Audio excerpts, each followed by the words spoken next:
Welcome to this Aztlander program,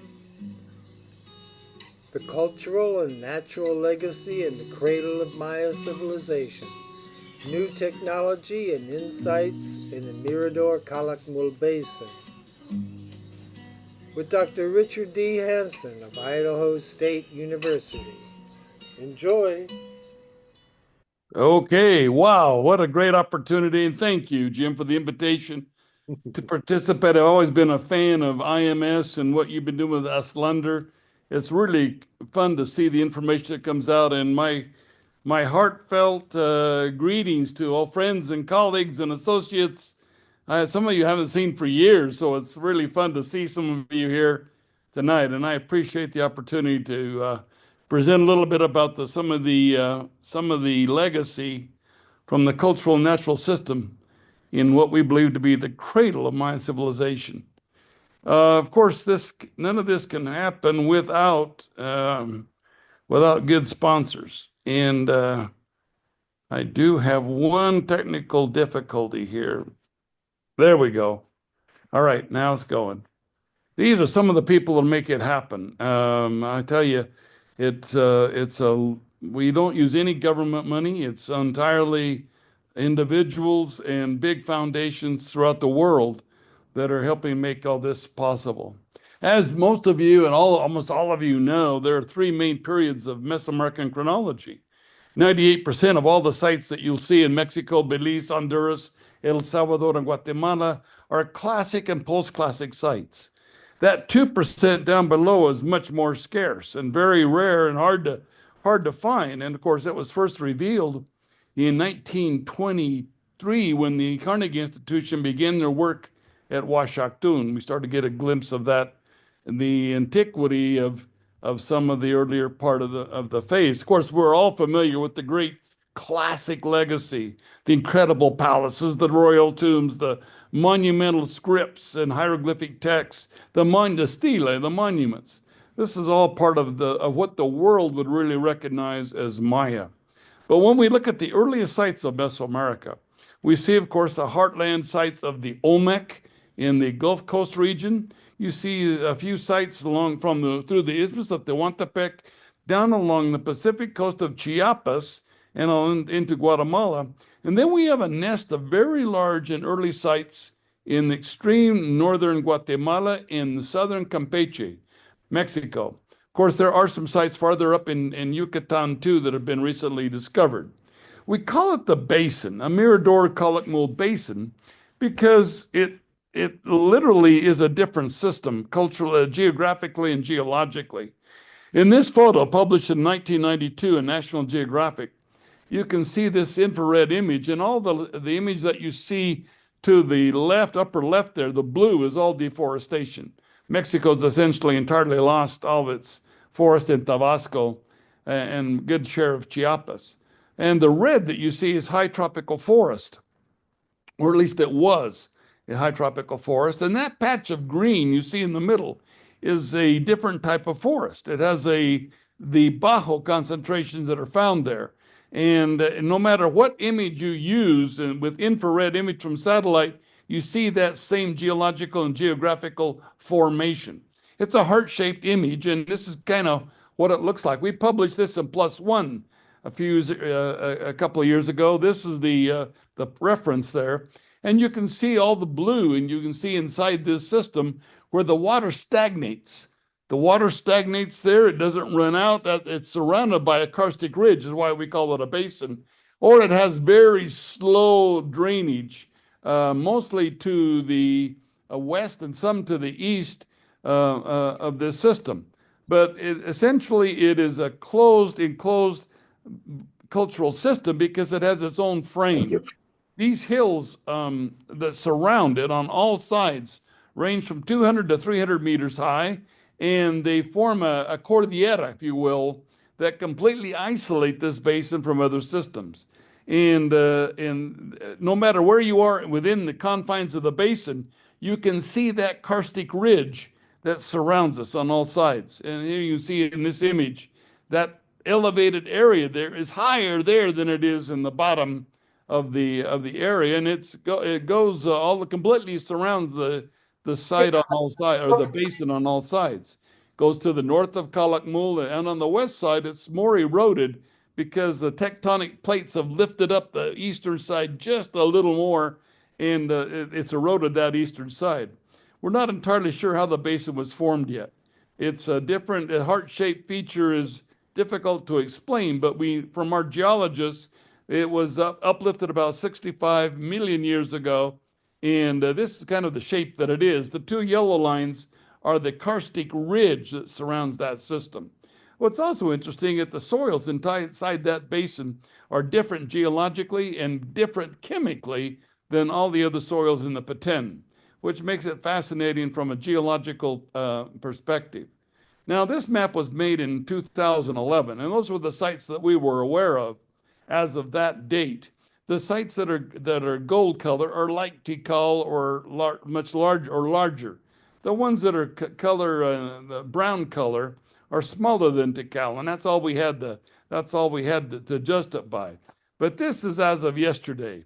These are the ancient settlements and sites, ancient cities, towns, and villages within the confines of the basin. To the lower left, there are no sites.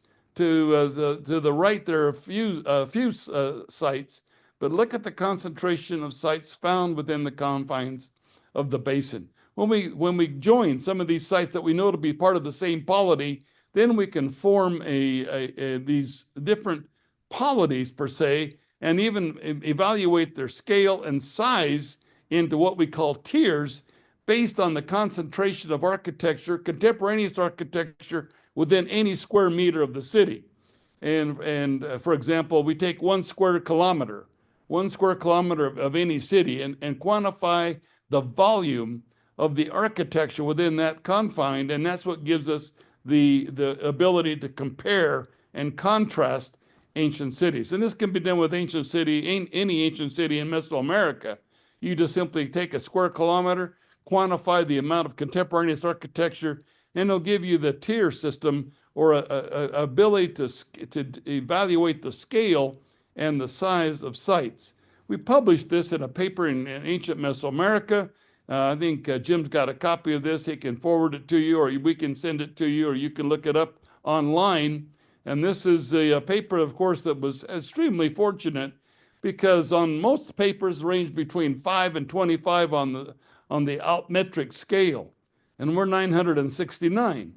The reason for that is because there's great interest in the Maya, there's great interest in the subject, and great interest in Guatemala. So as a result, it's gained quite a bit of attention, and we've got the great fortune to be able to participate in that. This is one of those dots, though, on that map. You can see the scope and scale of these ancient cities that are found nestled in the basin. Just that area has the following characteristics. Among the largest ancient cities in the Western Hemisphere, among the largest pyramids in mass in the world. It's not the largest, and I have to clarify that. The largest single structure appears to be in Puebla.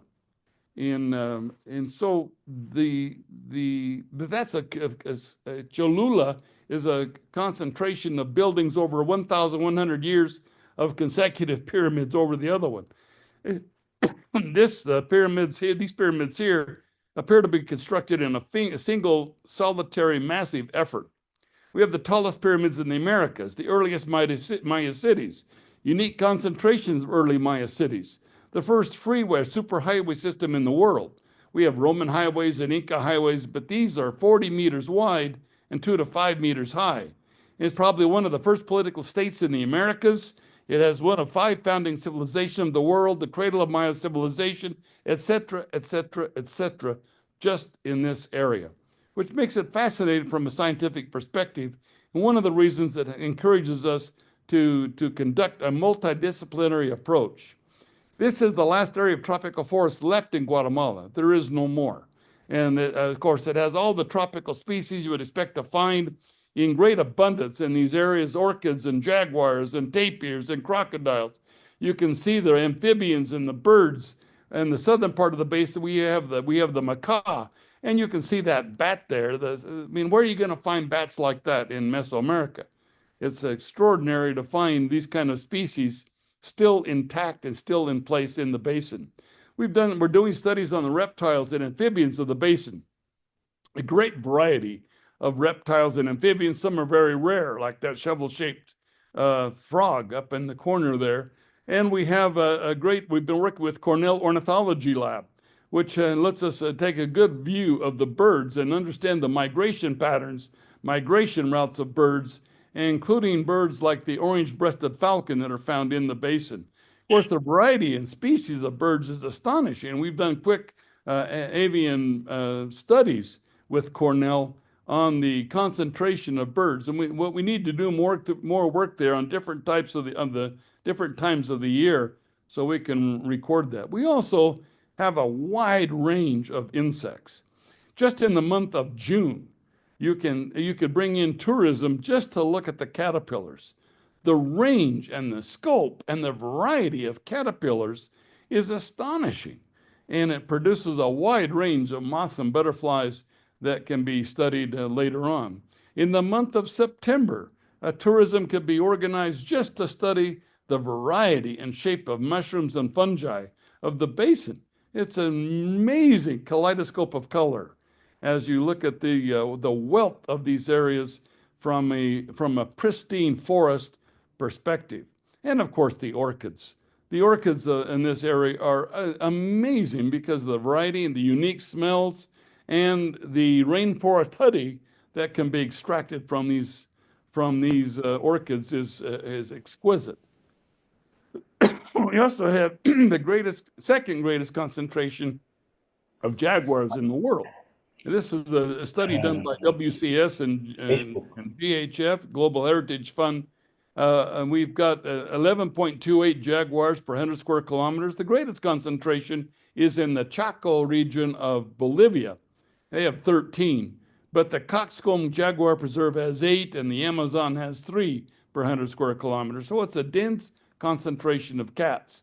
And with using the camera traps, with our camera traps, Global Conservation and Funda Eco traps, and WCS, by the way, has also got camera traps out there, we can capture and monitor the density and scale of these magnificent predators, apex predators that are found in the basin. Of course, they have abundance of prey. The tapir, the peccary, the deer, the ocellated turkey, all abound here. And as a result, they still have the area still with this, we're able to withstand that type of feline pressure. We've done studies on the insects of the basin. The reason for that is if we lost the basin to deforestation, we at least have a complete record of what the species were. Dr. Jack Schuster, who now recently passed away just a few months ago, and Jose Monzon and Jose Fausto Camposeco is his name, did a thorough analysis. We have 27 new species of butterflies and moths that we are now introducing into the Paris archives in Paris. We published a book on the insects of the tropical basin, and we have another one now in preparation because of the variety and range of insects in this area. We're doing a study on the botany of the basin. We have 6 types of tropical forest in that area. Because of that, there's a much greater biodiversity. Tikal, for example, has 3 types of tropical forest. But because of the variation in forest in these areas, ranging from Guanales to Cibales to Tintales to Ramonales to Zapotales and all of these different types of forest, we have a much greater biodiversity. Look at this Bajo, for example, this scrubby, short vegetation that manages to eke out a survival in areas of high water in the winter and dry, hot conditions in the summer. Of course, for us, one of the greatest interests is the concentration of large and early sites that are found in this area, including large amounts of ceramics that date to extremely early time periods. This, for example, is a great collection of Mamon period pottery this is about 600, 700 BC that you see here, but we have great materials as far back as 1000 BC in this area. These are the actual faces of the ancestors of the contemporary Maya. These are figurines from a sealed context in a platform near the Tigre Plaza. and you can see all the ranges and styles of these figurines. We exaggerate the color with a computer. You can see that this one here was painted blue originally with the red lips, but look at the detail even on the teeth that are done on these figurines. It's just a beautiful example of these early occupants between 1000 and 800 BC. Now the head on the top is a Maya head from the basin, but we also recovered Olmec plaque from the same area that was found in a trash heap. So it wasn't in a ceremonial context whatsoever, but it was in a trash heap, which means there's more to the story there. But the fact that what this shows is the contemporaneity of the Olmec of the Gulf Coast area and the Maya of the Mirador Basin. The early ceramics, of course, are quite diagnostic. We have the shark's tooth element here. We have what we call the arc system or the flower system incised in the sculpture. We have tecomates that are found in some abundance, and the figurines, of course, which allow us a new perspective of that pre-Mamom society that was in existence from 1000 to 800 BC. And this all comes from sealed context. In this excavation, for example, you can see about a third of the way down from the top a decomposed stucco floor. This floor dates consistently to 500 BC. And from then on, we go back all the way to 1000 BC in these lower levels. So it's a great opportunity to see these sealed contexts that provide us with a magnificent understanding. And you combine the ceramics with the carbon-14, it lets us see our first earliest occupations that we have are 2600 to 2400 BC. And then we have, these are corn-raising populations, but they're not constructing anything but perishable superstructures. Then we have a big gap chronologically to about 1200 BC. And then from then on, we have dense occupation all the way to 150 AD. And that we have hundreds now of carbon dates that allow us to view this in their context and evaluate the importance of the periods that we're looking at here. They were, of course, dieting on apple snails. These apple snails are in abundance in this area. We find them in early contexts. Escargot was a great, apparently they enjoyed it. And they also were importing obsidian from San Martin Jilotepeque, which is an early site near in Alto Verapaz. But it has they were importing the obsidian with the original cortex still on the stone. In other words, they were not pre-manufacturing preforms to transport into the lowlands. They were actually bringing the raw stone into the basin and initially working it at the site. They were also establishing systems of rank and status. The hematite laid tooth on the right there, that's a hematite inlaid tooth. It dates to 800 BC. The jade inlaid and the deformation of the skull that we find are all demonstrable of rank and status being established in very early periods of time, including the elements of kingship. When Cortez came in 1519, he was not, Moctezuma was not allowed to touch the ground. He was always on the mat, and the woven mat has long been recognized as a symbol of royal authority and royal power. And we have these incised on ceramics from the Middle Preclassic period. We also have great fortune to find human remains, including this particular example here, which was human remains in a lime kiln. 9 individuals that were quartered and drawn and thrown into a lime kiln, and then apparently a rainstorm stopped the fire before the bones could be calcined, and these bones are now being analyzed at David Reich's laboratory at Harvard. We also have other burials, some more. This is a classic period burial found near Danta Pyramid, but it's a classic intrusive burial where they did that. And like I said, this material is now being analyzed. David Reich and Dana Coleman and a whole team of scholars at Harvard are working on this material at the Harvard DNA lab, and these results will be available in April of this year. And they'll be presented at the SAAs in Denver, Colorado. We've also done a complete analysis of every obsidian artifact we have in the basin from multiple sites. John Dudgeon of Idaho State University came in with a team, and we analyzed hundreds and hundreds and hundreds of obsidian sources and determined that the primary source in the Middle Preclassic was San Martin Jilotepeque. In the late Preclassic, by 300 BC, it changed to Chayal. And then very late in the Maya system, they used Ixtepeque obsidian. But they also had systems of transport and communication. These shells, for example, came from the Caribbean. They're this Strombus pugilis shell. They were not jewelry, however. They appear to be some sort of currency. They're never found in a burial context. They're always found in a ritual context, however. And they have the spines on the shell, but they were found in some abundance, biconically drilled in many cases, where they drilled the shell and then they had some type of use for that. They were also weaving cotton, and in some cases they were placing painted stucco over slip surfaces on ceramics.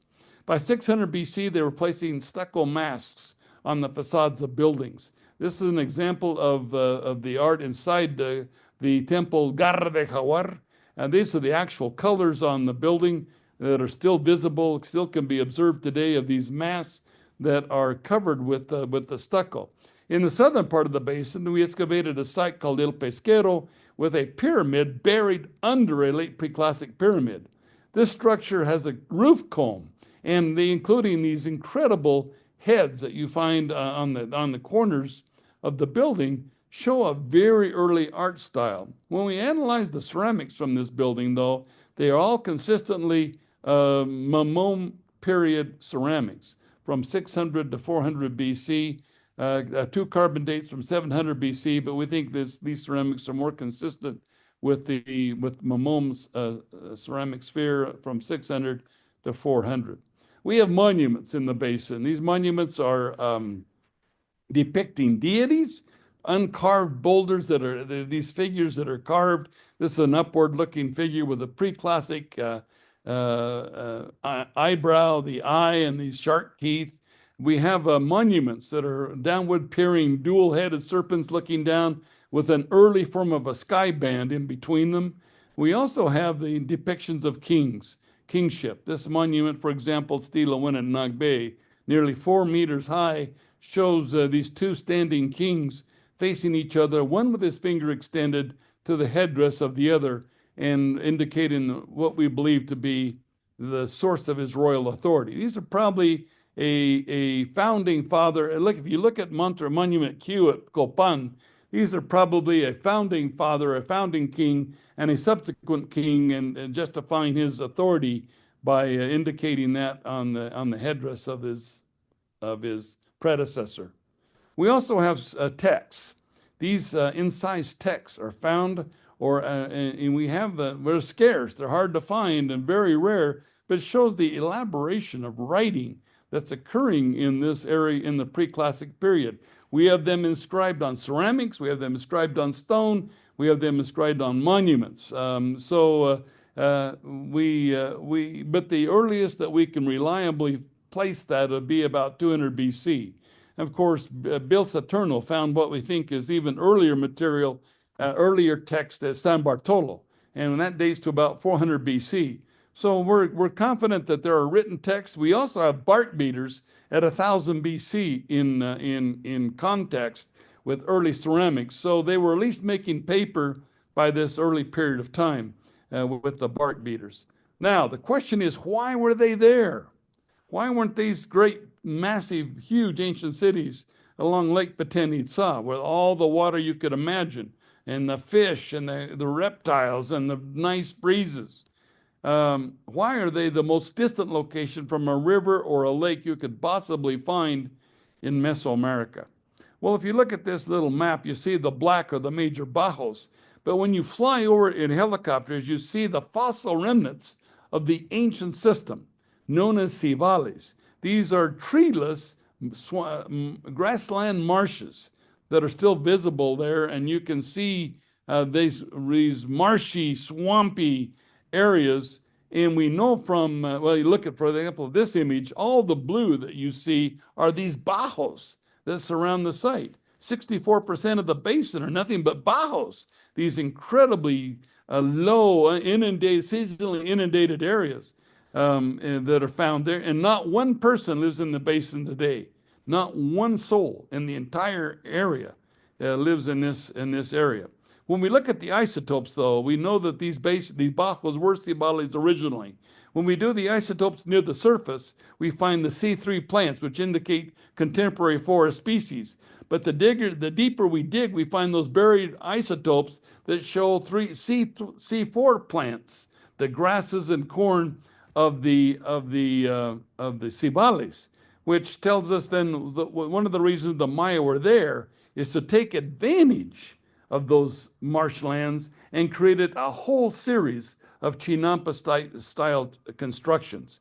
These chinampa style excavations are very visible yet today. They can be seen from the air where they excavate these canal-like systems and use that muck and mud to raise crops. And here you see, for example, in this image here, all the field systems that are contained near these cities, creating an enormous agricultural capability. Now, what the Maya were doing then, the reason that they were there was to harvest that mud from those cibales, from those marsh mucks. And they were transporting that muck by the thousands of tons into elaborate terrace systems. In this image, you see the original natural soils below here. And then above that, you see the imported soils from those marsh muck systems. In some cases, that muck was as deep as 4 meters thick. And what they would do is to renovate their field, simply bring a small amount of that soil and completely renovate their fields and plant the same field for 1,000 years. None of this milpa system that we have today, where you have to cut forest, you plant a couple of years of corn, then you have to abandon it and cut more forest. These folks were planting the same fields, and for that reason invested heavily in terrace systems. In this LiDAR image, I'm going to talk about LiDAR in just a minute, but in this LiDAR image, you see the incredible 2 kilometers of terrace systems here with all that imported mud in the system. And look at this one here. Look at the terraces here. All of that is with imported mud that gave them extraordinary agricultural productivity and extraordinary production that allowed them to field it. Notice the causeway. That's a 40-meter wide causeway, by the way, that goes to the northeast of Mirador. So in their cities, they had, in our parks, we have trees and flowers and grass. In their parks, they had corn, squash, beans, cotton, and cacao. We worked with Steve Bossart to identify the phytoliths from these fields and discovered what fields were raising corn, where they were raising beans, where they were raising cacao, where they were raising cotton, where they were raising palms, and where they were raising pumpkins and squash. So it's a rich, rich productivity of agriculture, and that allowed them to build these incredibly large and complex ancient cities in the area. Now, the Maya also figured out at a very early period of time that transport was key to their existence economically and politically. In this image, you see that line across the bajo here. Here's a tree-covered bajo, which used to be a cival. And that tree-covered causeway is elevated. And this is the same causeway. You can see how they would have access to the extraordinary transport of products and transport of materials between the cities of the basin that were confined in the area. Now, these causeways were known as Sakbe or Sakbeob. The Sakbe or white road were carved anciently with white stucco. Now, one of the reasons for this may have been it's hard to imagine hauling 100 pounds of cargo on your back in 110, 120 degree heat. But at nighttime with starlight and moonlight, these causeways would show up like a neon light. So it would allow a nice nocturnal transport of products and supplies at night that may have been a very interesting exchange and perhaps a new perspective of how they were able to maintain such a large and flourishing societies. But they managed to incorporate these causeways in connecting all of these cities. In this image, for example, you can see on the right, upper right there, the bottom of the causeway, the edge of the causeway, then it goes over 40 meters and drops back down the other side. Or you can see, go back here, you can see in the bottom where you have an individual standing on one side over on the right, and all these guys standing on the main causeway all the way across to the other side. These are huge, massive investments in just from El Mirador, just from El Mirador alone.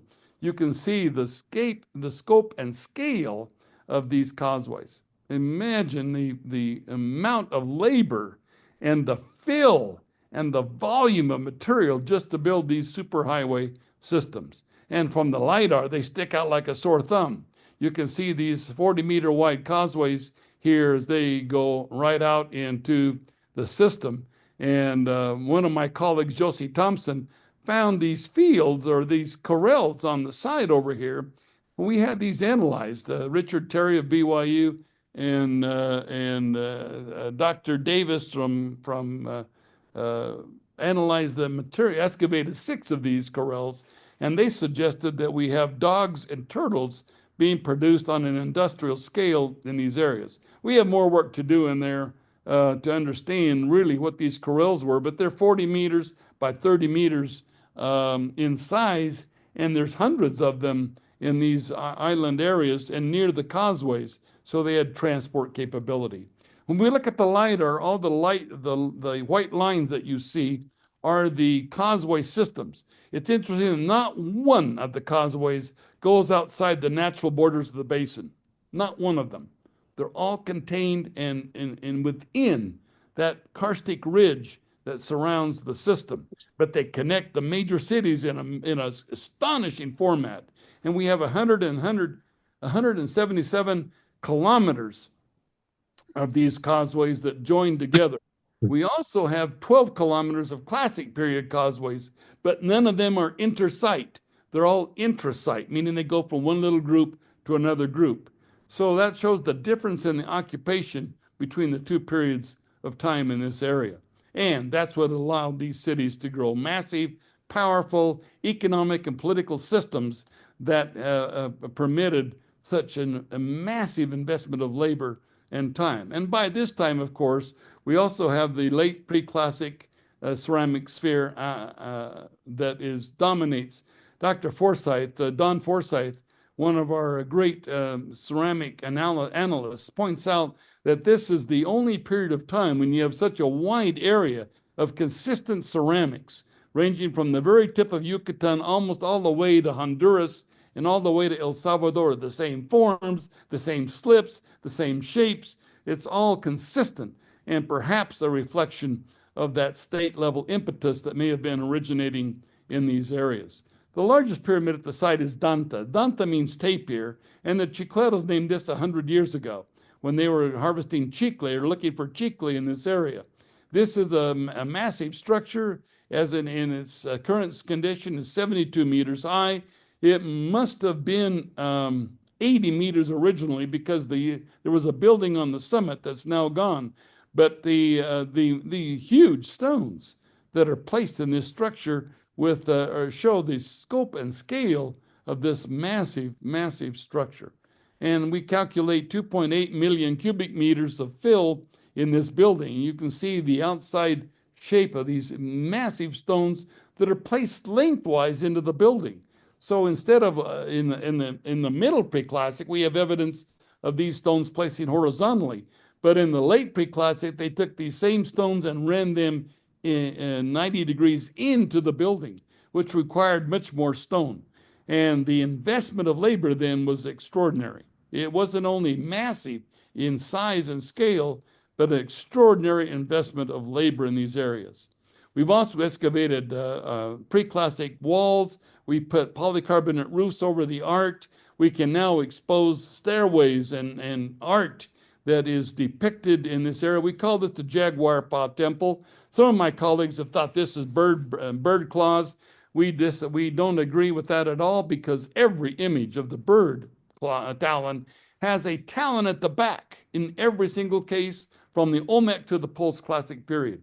This does not have that talon, and we think it's the jaguar paw temple. But we also know the original colors of this system, the way they were painted originally, and the way they must have looked impressive in ancient periods of time in the late Preclassic period.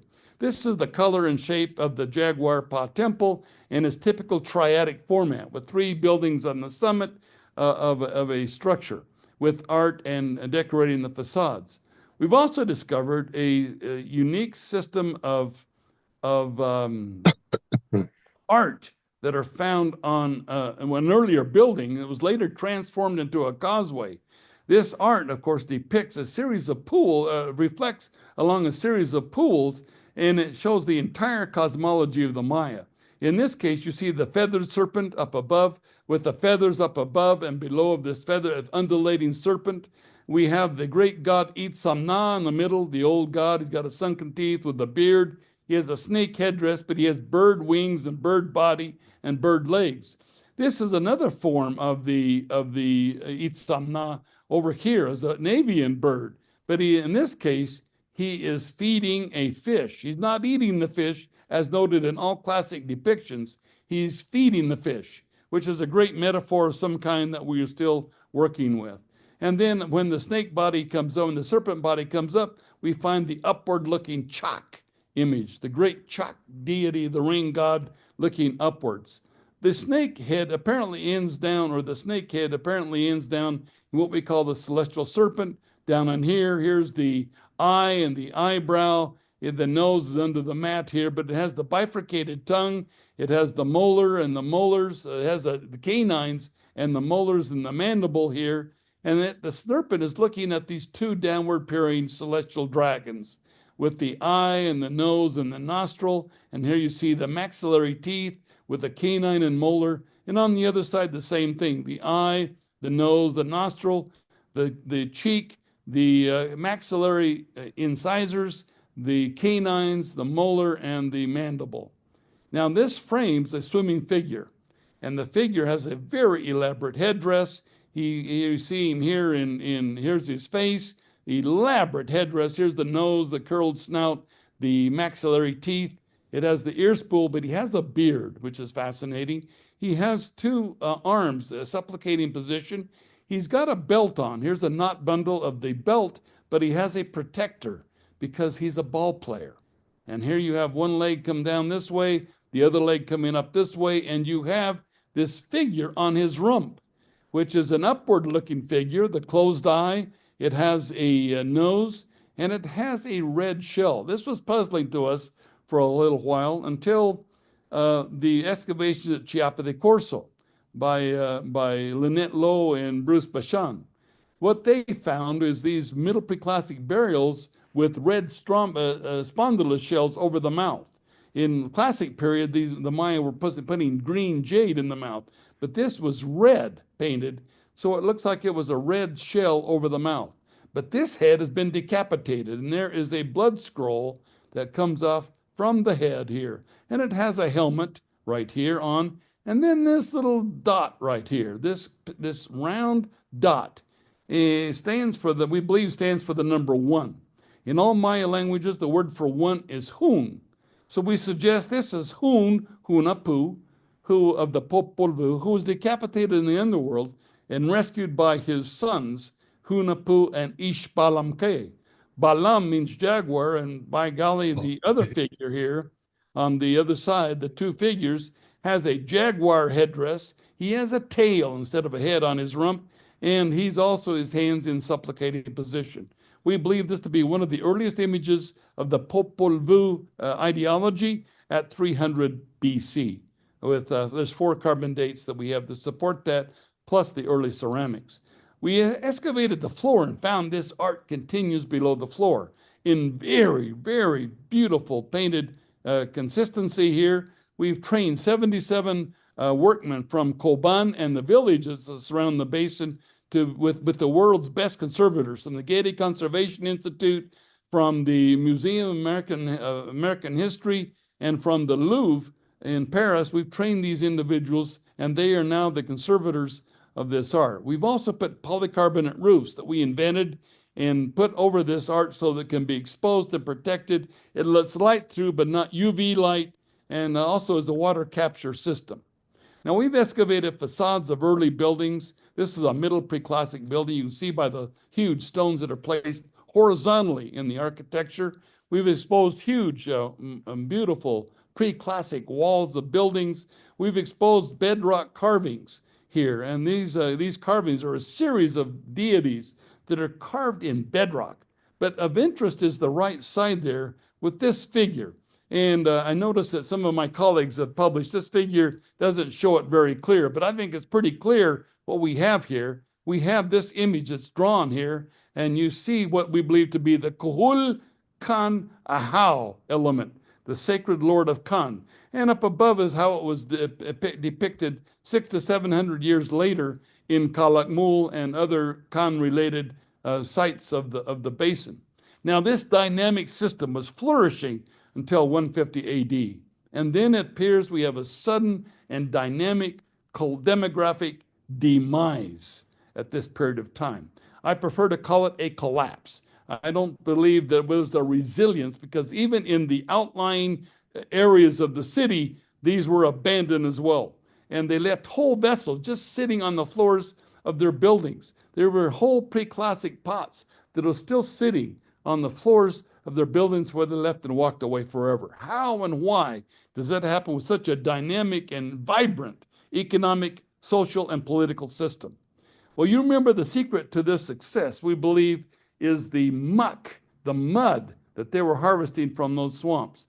But when we excavate that, we excavate in the bajos, we find, here's Dr. Tom Schreiner, for example, and you see that level, that lower level of that mud under 2 to 3 meters of sterile clay.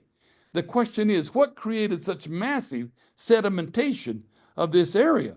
And we begin to suspect the use of lime cement. As we looked through time, from 800 BC to the time of Christ, the floors get consistently thicker and thicker and thicker. And you can see by the thickness of these floors, these stucco floors, the incredible amount of lime that had to be produced. To understand that, we sent a team with Dr. Schreiner for 6 years throughout Mesoamerica, documenting how much stone it takes and how much limestone it takes, how much wood it takes to make how much lime. Discovered that they had to use green wood to maintain the 900 degrees centigrade temperature. Dry wood burns too hot too fast, and it dies down too quickly to convert limestone into quicklime. These results are published in these volumes here by Rick Chacon and by Catherine Brown. We have the results of this investigation published there, as well as Dr. Schreiner's doctoral thesis, in which he spent a great deal of energy and time in analyzing the lime production systems. On one occasion, we brought in the old lime burners from all over Mesoamerica into the Flores area, and each one built his lime kiln in which we quantified that material to understand their lime systems and production systems. So essentially what happened, the Maya denuded their forest for the conspicuous consumption of lime, and the natural clays washed down into those bajos and buried those rich organic layers that gave them the prosperity and gave them their wealth under meters of sterile clay. We also find that very evident in the pollen. We've done a great deal of analysis with pollen, with understanding the sequence of pollen from 3 lakes. We have the cores from 3 lakes on the western edge of the basin. And these 17 meters of cores show us the sequence of pollen, and we can see the initial introduction of corn, the initial introduction of populations, and we see that first collapse and the second collapse that occurred at 900 AD after you had small groups coming back into the area. These collapses were dynamic in that they left whole pots sitting right on the floor. Now, the question so much isn't why they left. The question is, why didn't they come back? And that's why 2 words are crucial here. You have abandonments and you have collapses. And abandonment is always caused from warfare or disease or drought. And after the stress is alleviated or removed, the populations come back. A case in point, Dresden, Germany in World War II, you know. But a collapse is when they leave and they never come back or come back hundreds or thousands of years later. And the case in point here is Babylon. Babylon is completely abandoned today because of the salinization of the fields as they brought the water over salt domes. We also have Chernobyl in Ukraine, for example. When can we reliably live in the Chernobyl area? And it's, you know, about 10,000 years before we can do that. So it's always involved with an environmental degradation of some sort that creates these collapses. Well, hundreds of years later, we have small groups coming back into the basin, and they're building these dinky little, small little structures using the stones from ruins, robbing the stones from ruins, but painting this type of pottery, the codex style pottery, which is black line or red line on a cream colored base. And we actually excavated the residences of some of these scribes. And for example, this is on the left here, Terry Rutledge painted this building 103 in the Codex group at Knock Bay. And you can see, we even know the signature of a specific scribe that was painting a certain style of Codex style pots. We believe he was living in that building because we found the evidence for that.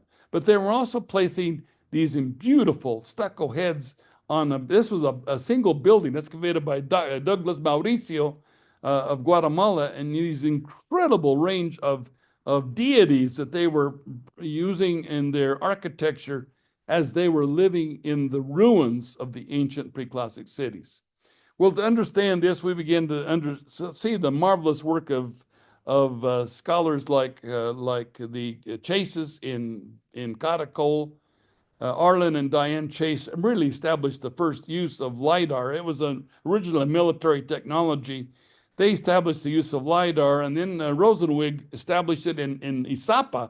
And when I saw the success of the incredible use they had, we used the LiDAR in 2015 and again in 2018 using this Regal system, which shot, and at that time was one of the best systems we could find at 560,000 points per second.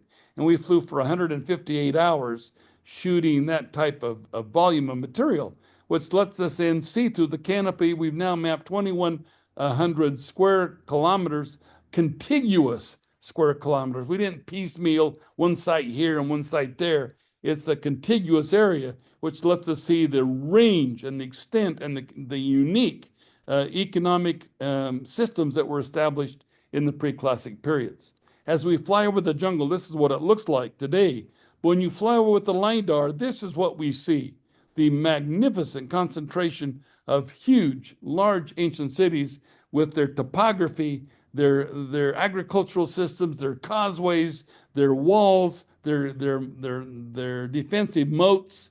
The entire system can be evaluated and can be understood from the perspective of a real, live issue, not an artist's rendition, but the real live, the real aspects of these cities, which are found here in great abundance in the preclassic periods of the basin. So these sites, Calakmul, Yaxnoca, Balakbal, Shunal, Nagbay, Mirador, Tintal, Huacna, Nachtun, Balam, Balamnal, and El Pesquero are all found, these native giant cities are all found within the Calakmul Mirador Basin system, and it shows an early state being developed. As far as scale is concerned, if we put Tikal at the same scale as Calakmul, you'll see Temple 1 here and Temple 2, the North Acropolis. You see Temple 3 and Temple 4. The whole center of Tikal fits in a tiny section of the western group of El Mirador. And we now have 132 square kilometers of monumental architecture, meaning buildings that exceed 12 meters in height, and 132 square kilometers of these buildings. Now, the problem occurs when you get a road into these areas. You get a road in, you get a small community, and then you see deforestation beginning. So what was once beautiful, pristine tropical forest is cut with a chainsaw and burned to the ground. And these fires are 100% human caused. They're 100% developed. On this satellite image, which you see here was the 3rd of April, and you can see the smoke at 1:30 in the afternoon. You can see the smoke from these areas that go all the way up the eastern side and well into Houston and Oklahoma and up into Kansas of the United States. This is actually what's going on in these areas. Massive wholesale deforestation that's occurring on a major scale.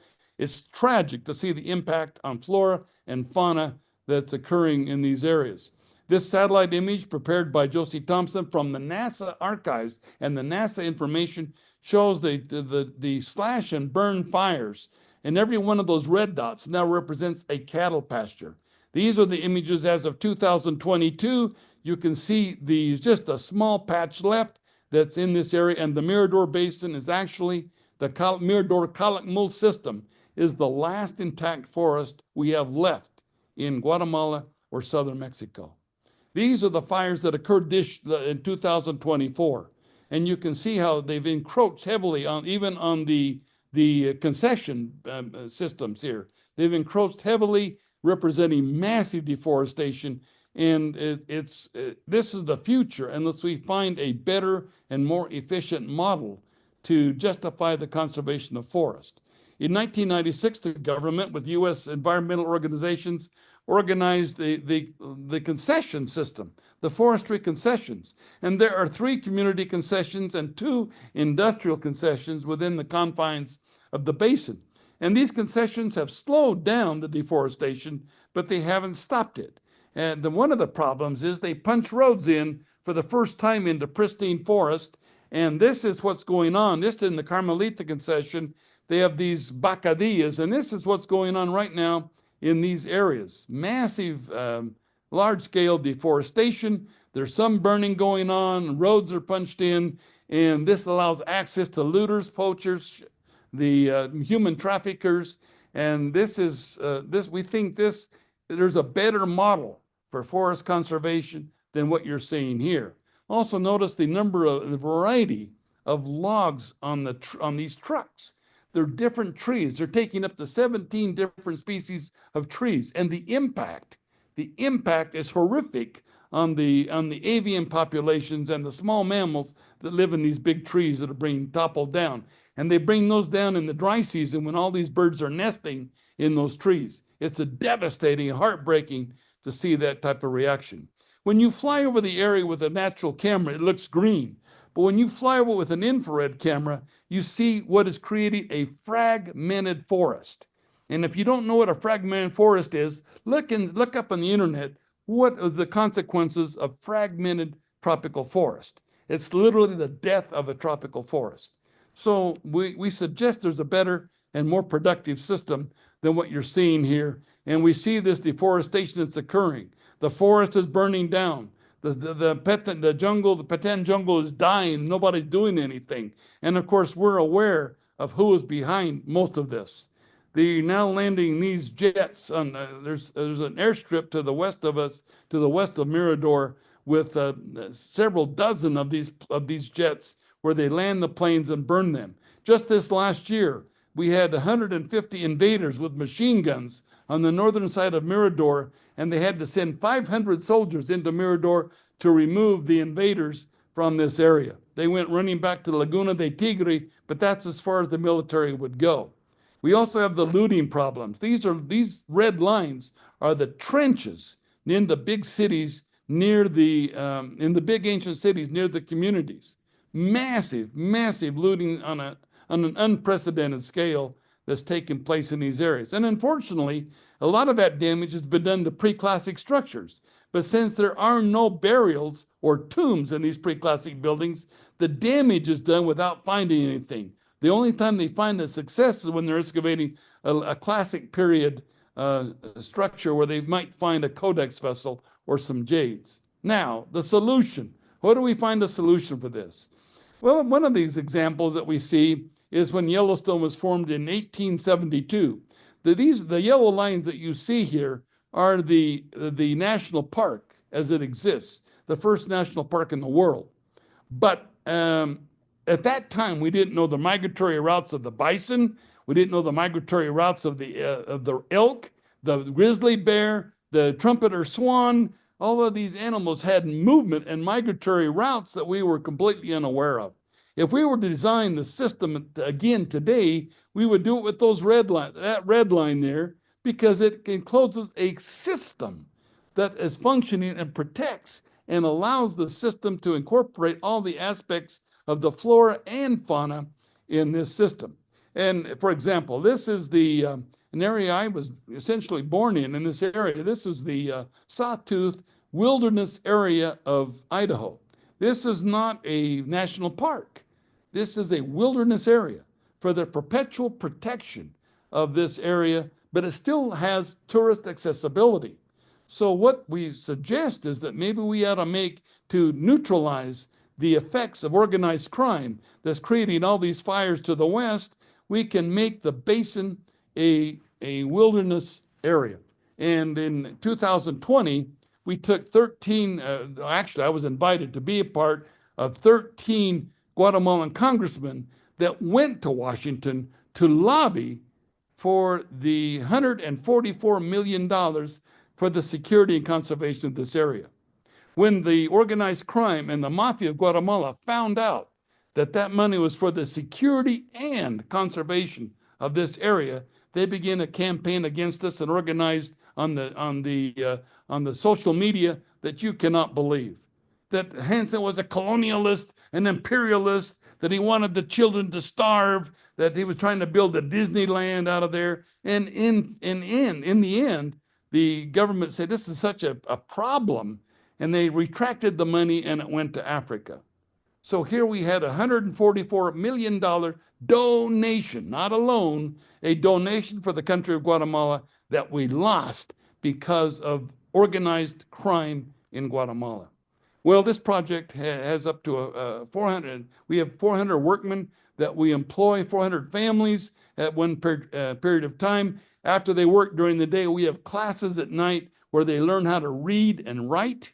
We have educational programs for them. We have high-profile visibility. Prince Albert of Monaco, for example, Mel Gibson, Prince Alex von Sachsen of the royal family of Germany. Morgan Freeman has been involved. John Paul DeJoria and Mel Gibson. Mel Gibson's promised that he's been a great supporter of this because he believes in the model. And John Paul DeJoria as well in supporting this work. We've been working with the native indigenous populations, so they're aware of their incredible cultural legacy they have.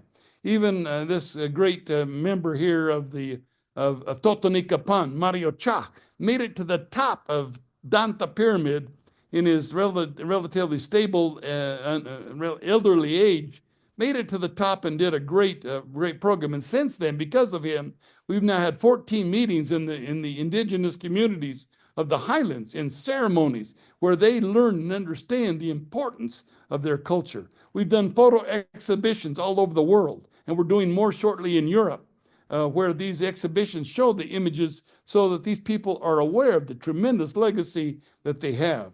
We've been training community guides so that the community guides are taking tourists into these areas and able to explain this. We placed panels throughout the site so people have an idea of what they're seeing, how it would have looked anciently. We placed 144 computers in the villages that surround the basin so these children have an alternative by learning to understand computers and learning how to understand, learning a keypad and learning how to work and write and be productive. These cities, these little towns are without water. This is the village of Carmelita. So with the Rotary Club, we wrote a proposal, and with Rotary, we put in the potable water systems where we have these huge capture rainwater, and then with the system of ultraviolet and infrared filters, we filter that water also with carbon filters so that the best water in Guatemala is actually found in the little villages such as Carmelita, Petén. We publish books and 31 volumes of 1,000 to 1,500 pages per volume for the government. We're producing a series of comics for the children so the schools understand, these children understand the importance of their heritage, the importance of their converting the science into something tangible for the children. And these are books we have coming out shortly on the more insects on the basin, more about the Kun Kingdom, the Maya Genesis, the flora of the Mirador Basin. These are volumes that would happen. Now, the final question is, how do we make it accessible so it's self-sustaining? This is a 3-day hike or a 2-day hike from the nearest village to these big sites. How do we do that? Well, we spent $50,000 on the study of this. How do we get people into these areas? And we studied roads and airstrips and hot air balloons. We studied gondolas. We've studied ecological trails and bicycles. All of them had advantages, but they all had these huge disadvantages too. The most serious one were the narcotraficantes. But all of these had huge disadvantages. We found that the only one that didn't was a miniature train on the causeways. It was cheap. It was easy to maintain. The communities could run it. The communities could make it work. And it would be an amazing experience without a road. Because if the roads were placed in there, you would have organized crime controlling it and not the government or not the people of Guatemala. So we can see a route that would allow all these ancient cities to be seen with a rail on the ancient causeways. And this is a unique system that would allow a great experience for people. At the same time, it would allow the fortification and the enhancement of the existing forestry concessions, but without non-wood resources. In other words, the harvest of chate and chicle and pimienta and ramon and bayal and honey and copal and chiles, etc., would be a great product that they could export that would replace the loss of logging inside the borders of the basin. In other words, the tree might be worth $10,000 cut, but it's worth $100,000 for ecotourism. Well, this would allow the eco lodges of high people to come in, have a nice place to stay, so you're not sleeping with snakes and crocodiles and jaguars. You would have a nice eco lodge sustainable system. You would have visitor centers and museums, and you would have we even hope to revive the ancient ball game, so that each community creates an organic solidarity by playing the ancient game, and be Carmelita against San Benito and San Andres against Huaxactún, so that we create a certain homogeneous solidarity among these people playing the ancient games. There is a solution to this problem. There is a solution to climate change. There is a solution to massive deforestation. There is a solution to mounting poverty in this area.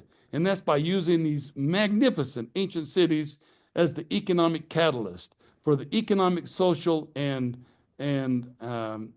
political prosperity of Guatemala and the communities that surround this basin. I appreciate your time. Thanks for taking the time to listen to this. And thanks for taking the time to have an interest in these incredible and fortunate areas that we still have available to explore and see in northern Guatemala and southern Campeche, Mexico. We're hoping that a binational agreement will take place where we have an agreement between Mexico and Guatemala to create a roadless wilderness sanctuary so that we have a chance to save this for the future generations of the world. All right, thank you. Any questions, comments? Richard, that was really, really a great presentation, very informative. We got a lot of nice comments here. Eric Christensen, just lately, he's in New Zealand. He has, of course, visited the basin a few times while the trail was hard earlier, especially one November with my daughter and lots of lodo or mud. In 2023, it was dry in March and good food and drinks for the hike. I always walk there. Please let us know the web address Richard mentioned at the beginning. Yeah, miradorbasin.com. Mirador Mirador Basin at gmail.com too. either one. Oh, yeah. Miradorbasin.com is the web page, and they can find that. We had a web page for the Fairs Foundation, but it got hacked by a group out of Lebanon, and we're rebuilding this now so that we have the Fairs Foundation involved. But miradorbasin.com would be the place to go and find more information. And also, I can be contacted at miradorbasin@gmail.com. All right. Thank you. And I just want to say we have Adriano, and I can't pronounce the rest of his name, but he says greetings from Poland. He must be up early there. Marilee's in Calgary, Alberta. Let's see. I know we had some questions earlier on, so I'm coming down. Well, we got people from Poland, from all over the world on here. That's amazing. Thank you. Australia, New Zealand, Guatemala, all around. What protocols are being established to continue this work 15, 25, 30, 45 years into the future?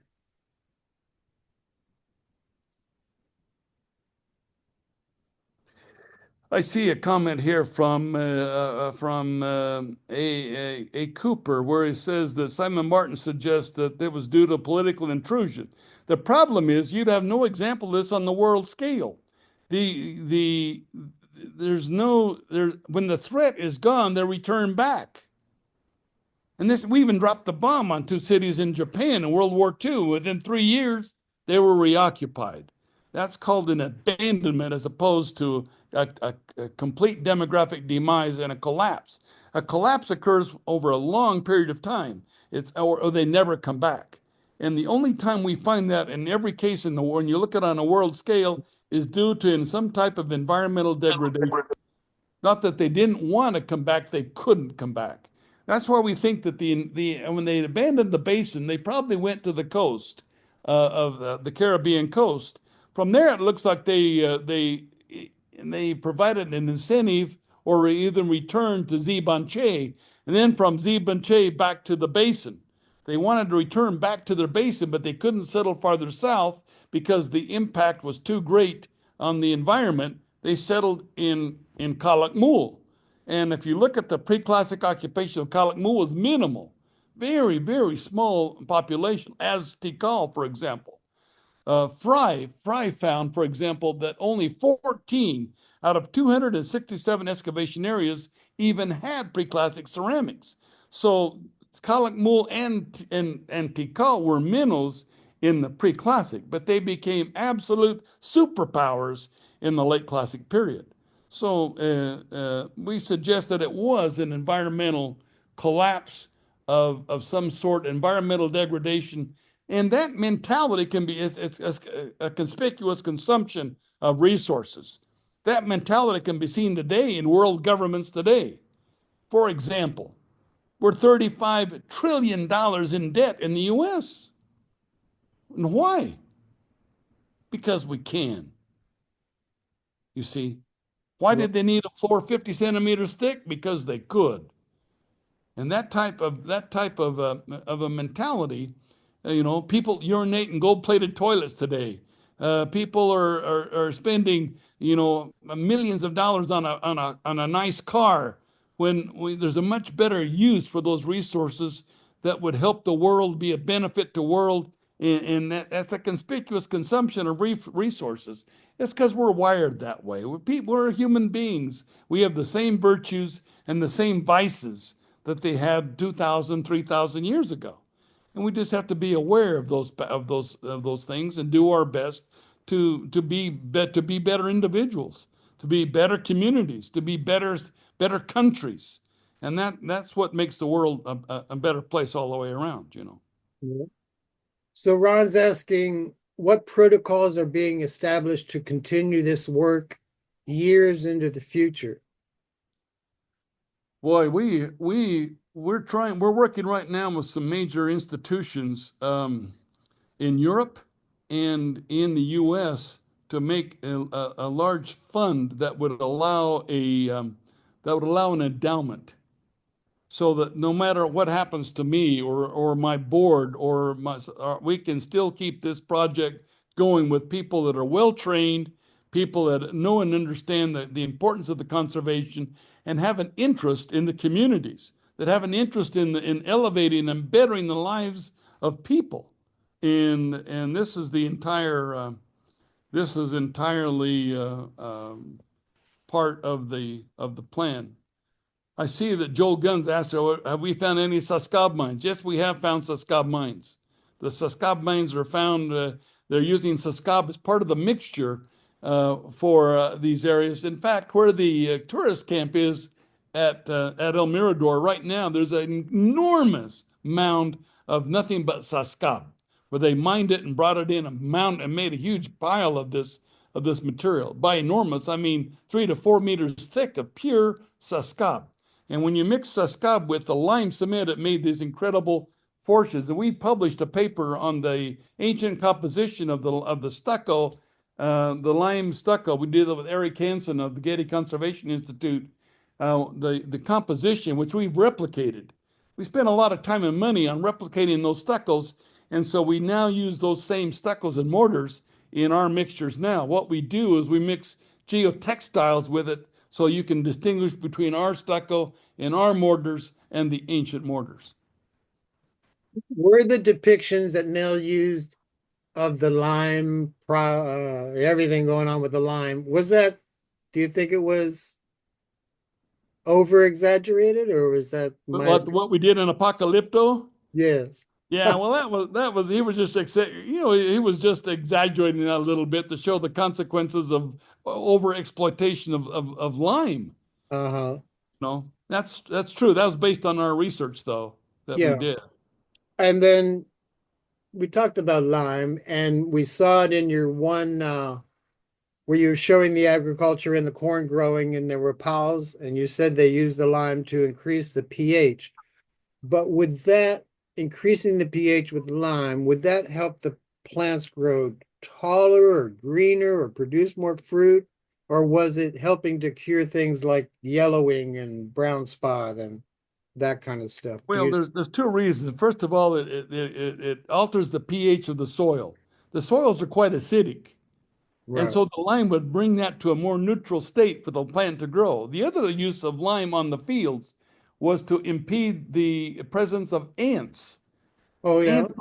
Ants don't like lime. So your corn and your squash are protected because of the use of lime in the fields. And Oh, then William Follen found these incredible ancient mounds, cuyitos they call them, near Conwas in Campeche. And these are little mounds that allowed they plant the corn on the up part and they plant beans in the lower part. right. But because of that, those cuyut, we found the same thing in the preclassic fields at Mirador, the same forms of the cuyitos. And I think Joel would know about this as well. But Willie Fulham found these things and years ago, and I haven't seen much about that, but it's a fascinating system of agriculture that allowed them to plant that same ground for 1,000 years without deforestation. Right. And you were looking further down in the chat comments than me, but Pete just says it's a pleasure to be watching. And Richard, you got Pete Cabrera excited about El Mirador about 10 years ago, and he actually had the privilege of visiting El Mirador in 2017 with Richard. Do you remember Pete? Absolutely. These are great people, and I appreciate the interest. A lot of these, I mean, it takes a little bit to get out there. It's either a 2 to 3 day hike or it's a helicopter ride. So either way, it's a costly experience Yeah, in time and energy and resources. So I appreciate the people that have taken the time to come out and see it. I want to invite them to come back in a couple of years when we have Knock Bay ready, because I worked from 1987 to 1998 at Knock Bay, and we've discovered incredible art and architecture at Knock Bay that I covered back up at the time to protect it. But mm, now we're going to expose that because of the technology we have now with the new mortars and stuccos that we've developed and the polycarbonate roofing will expose this art and architecture for the world to see and appreciate. And I can promise a stunning experience to see this early art and architecture in majestic formats in the Mirador Basin.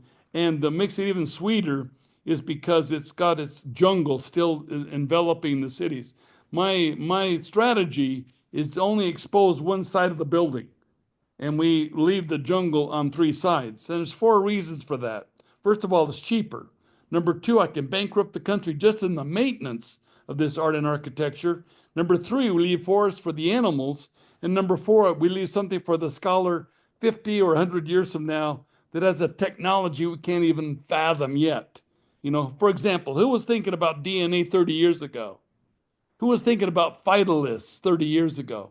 Who was thinking about isotopes 30 years ago?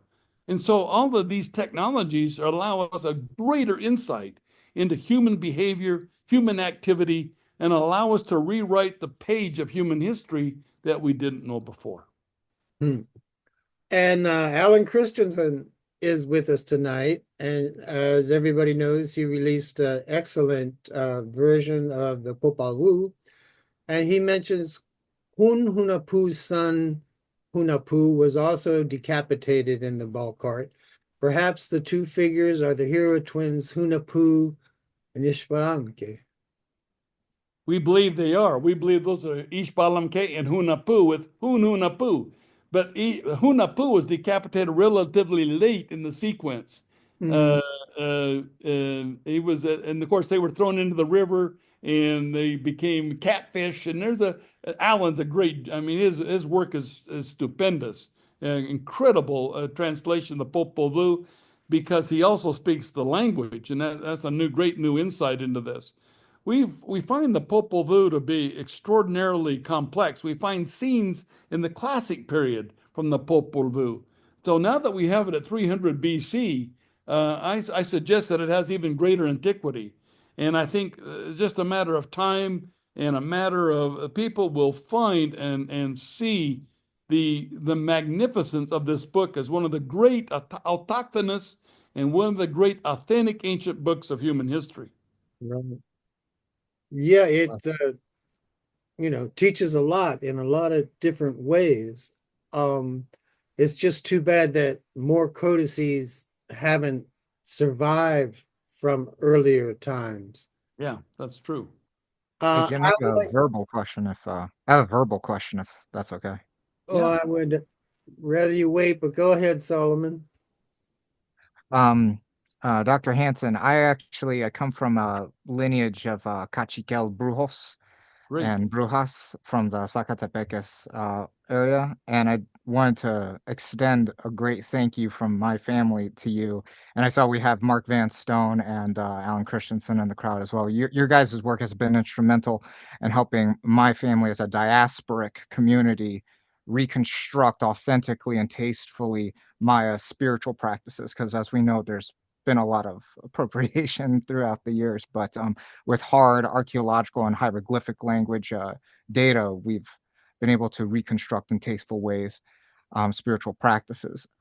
So you definitely got the favor of at least one diasporic Maya group. I know that like Apocalypto and even archaeologists in general, for some reason, some Maya communities don't like that, but we see you guys as ancestors essentially because you have helped preserve our culture. So just a heartfelt thank you. And I did have a question about since we were talking mythology just now, we have a continuity from El Mirador to Calakmul with the Snake Kingdom. Besides the Popol Vuh stuff, is there any continuity of mythology that changes or stands out as the same throughout Calakmul? Because in the classic period, we have, at least as theorized, this theological war going on between Calakmul that wants to keep things Maya, and then Tikal and the other, I guess, friendlier types to Teotihuacan. They're okay with the adaptation of Maya mythology. So I was wondering if you spotted anything to that greater narrative. Well, that's a great question, Solomon. Thank you. And we honor your culture.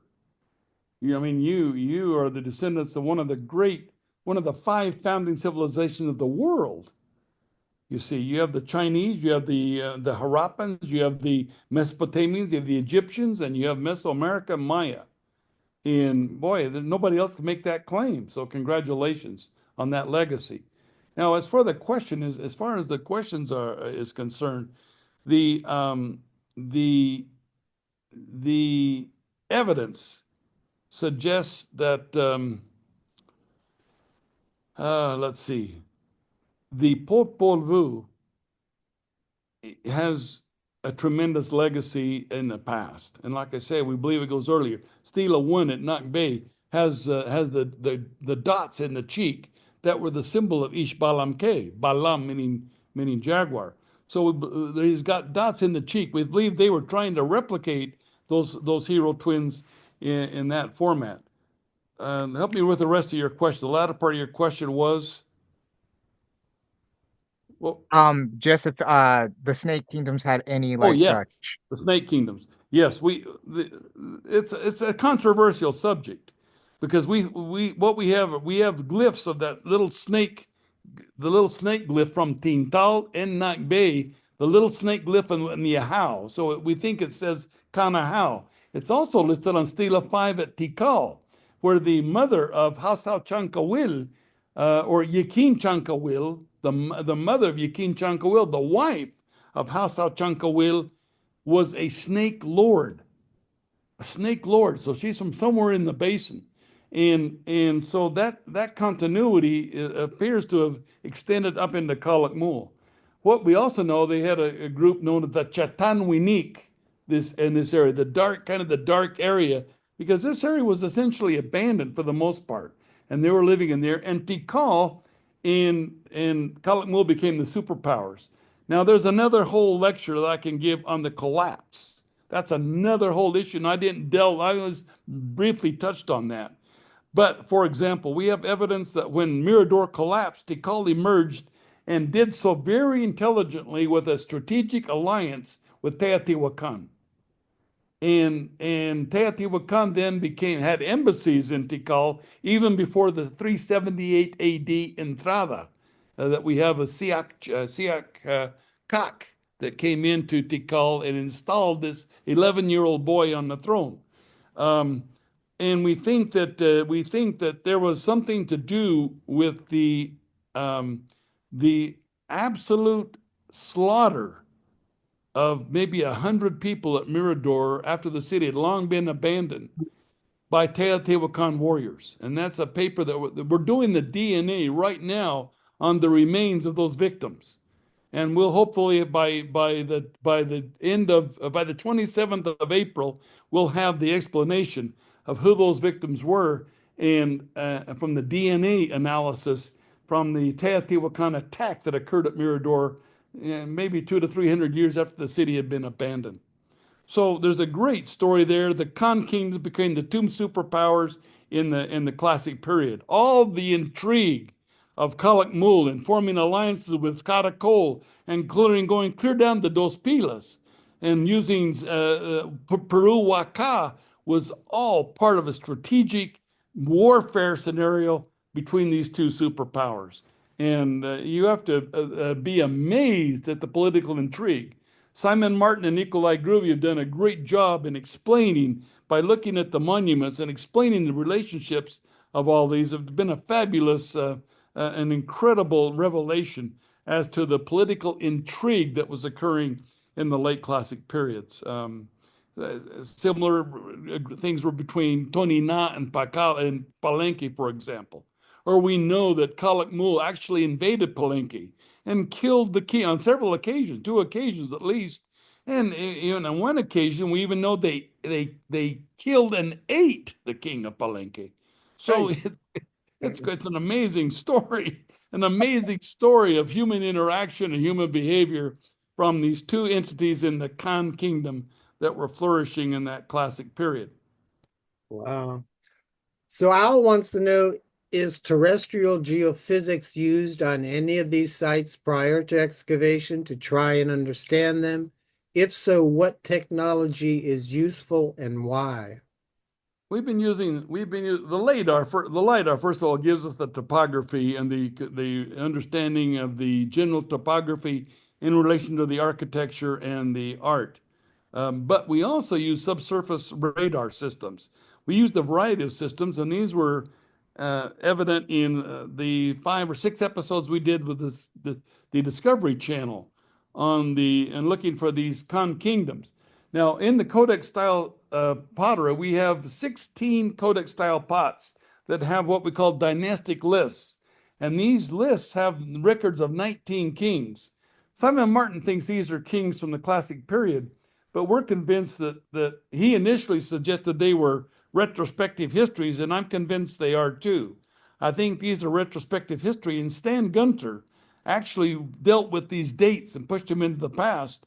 And the first king of that dynastic sequence starts at 392 BC, and the last one's about 20 AD. So we think that there is a tremendous sequence of kings, and 19 consecutive kings there with their accession dates and their names, and the verb for cham, meaning they grasp the power, and then their respective names and titles. 2 of those kings are Kalamte lords. The second and the 19th king are great conquerors or emperors or king of kings. But only 2 of them have that title. All we need is one of those kings to know that that list is not mythological. That's the only reason we're looking for these guys, is because we want to know that that's not a mythological list, that it is an authentic list. And we believe them to be out there. They weren't throwing the guy that built Danta Pyramid in a latrine somewhere. He's buried, and apparently he hasn't been looted, because we don't find any of that art from that early period of time in any of the private collections throughout the world that would indicate that those early burials had been looted. So we'll see. It's just a matter of time. I may not do it in my lifetime, but hopefully we can preserve and protect this area for some scholar in the future to be able to identify and find this type of material and enlighten us as to the majesty of the early Khan kingdom as it was in its format. We're doing a series of 8 episodes with TV Azteca right now. They'll be coming out next month. TV Azteca is called the Khan Kingdom, the history of the Khan Kingdom. And we've done 8 episodes now, filming through all of southern Mexico and all of northern Guatemala to tell the story of the Khan Kingdom from an ancient perspective and from a contemporary perspective. And we hope that will help people understand and appreciate what a superpower that Khan Kingdom was originally. All right. Well, everybody, Rob has posted a detail of a ceramic shard that Richard showed, and he's interested in this, the pottery incised with the woven mat motif. Yes. Is there more detail you can add regarding the dating and context of this piece? Yeah, the ceramic, all the woven mat motifs are Middle Preclassic. We find them from about 800 BC to, I don't find them any earlier than 800 BC, but 800 BC to about 400 BC, we find those consistently. But the glyph that's incised is on a type known as Sakluk black on orange. And that sherd is terminal preclassic. So somewhere around 100, time of Christ to about 100 AD was about the approximate date that pottery would date to. And that there's a glyph on there that looks like an early sky glyph, and then a profile face on there that we believe is probably a unique or snake. We think it's sky man or snake man of some kind, since they use some kind of homophonic relationship of Khan meaning serpent and Khan meaning sky. They may have been playing with that somehow. I don't know, to make that work in that way. All right. Deborah Walker, she works a lot with ceramics. She's going to be heading to Calakmul in May. But Sulujin says, great to see you here. Thanks for being with us. and he visited the area in 1995. It was the end of the season, so not much to see, but an incredible experience. Deborah Walker published a magnificent book on the pre-Mamon pottery. She Uh-huh. compiled all these papers and she invited us to do it, but Don Forson and I, we couldn't get it together in time to get that paper to her. But we have now some incredible masses of this early pre-Mamon material from Mirador that shows the actual process, and we can see the evolution from 1000 BC right up to the Mamon periods, and it's a great insight into human transition and it's the subtle changes that occurred in the ceramics. Great. And Richard Chacon asks, is there any chance you'll be returning to Washington, D.C. to seek assistance? Yes, I'll be going to Washington within the next month, actually. Wow. Um, we have an invitation to be back in Washington, and we will be there within the next month.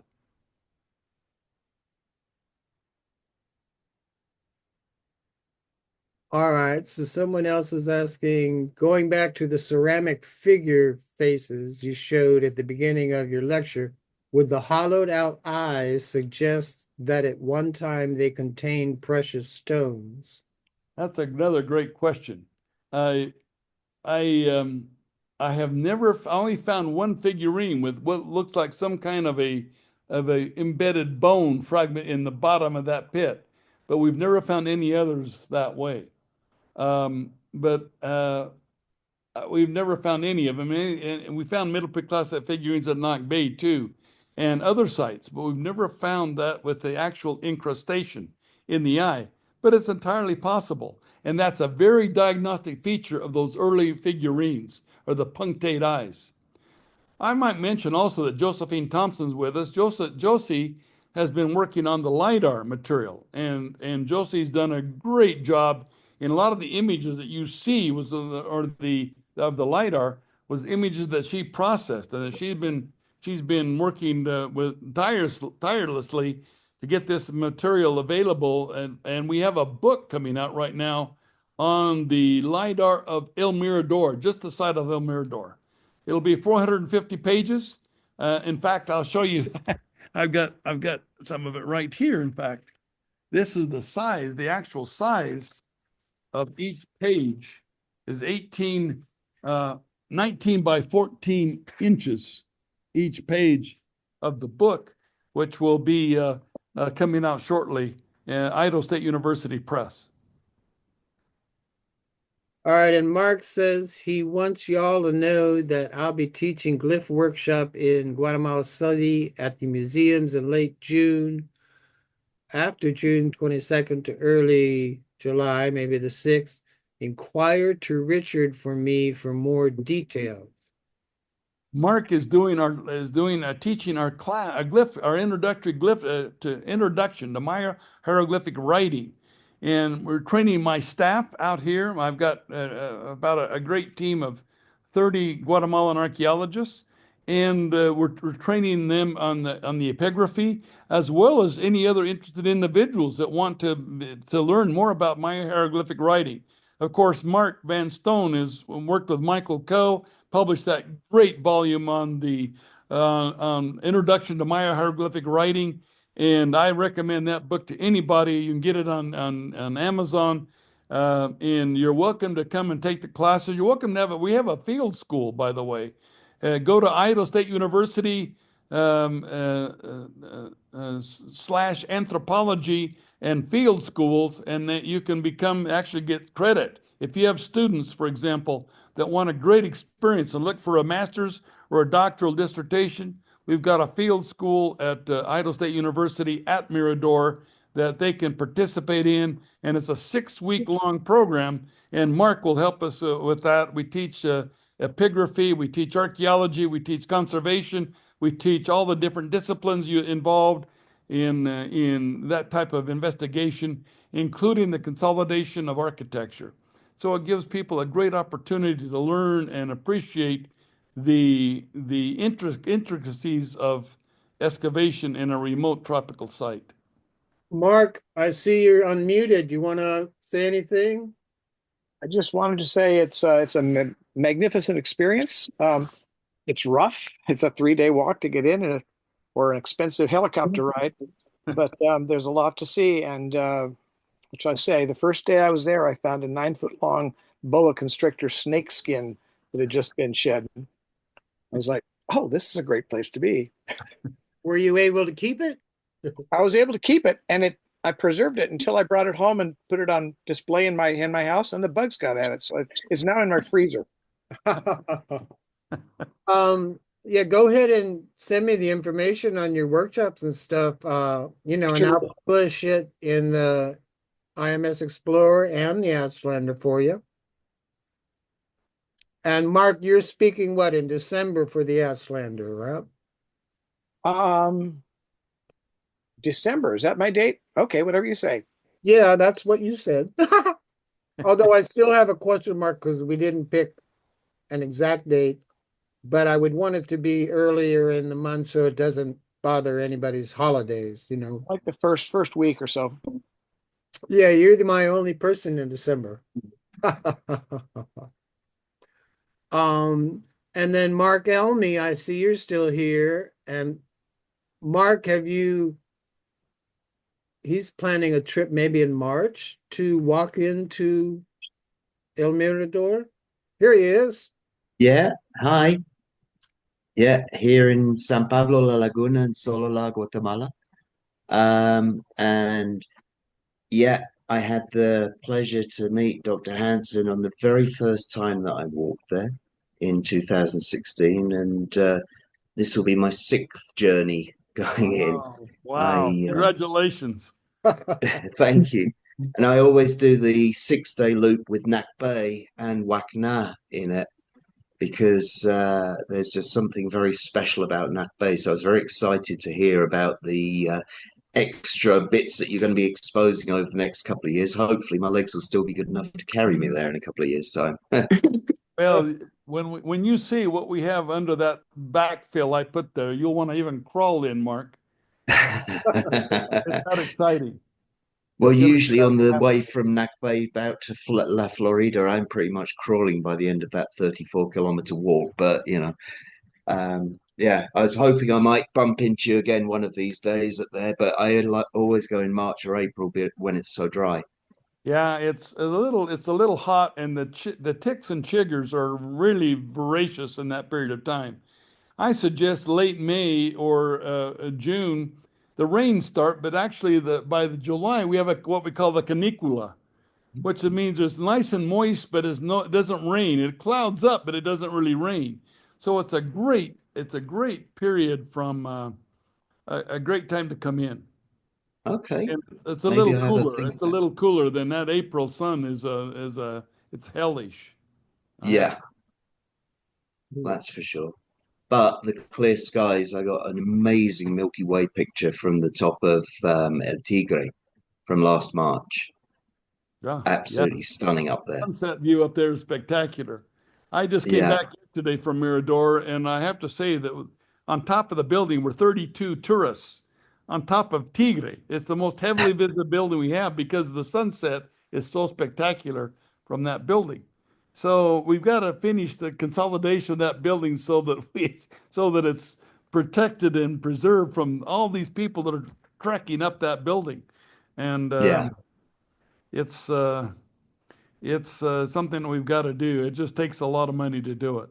If any of you win the lottery and can help participate with us, we'd love to have you be a part of the story here, I actually fantasized about that. I thought if I win the big one, 400 million, I'll help you fund that little Maya train. I'd ride that in. It's a good investment. It's a no-brainer, and it's cheap. If you put a road in there, engineers say it would take $125 million because you have to fill all the bajos.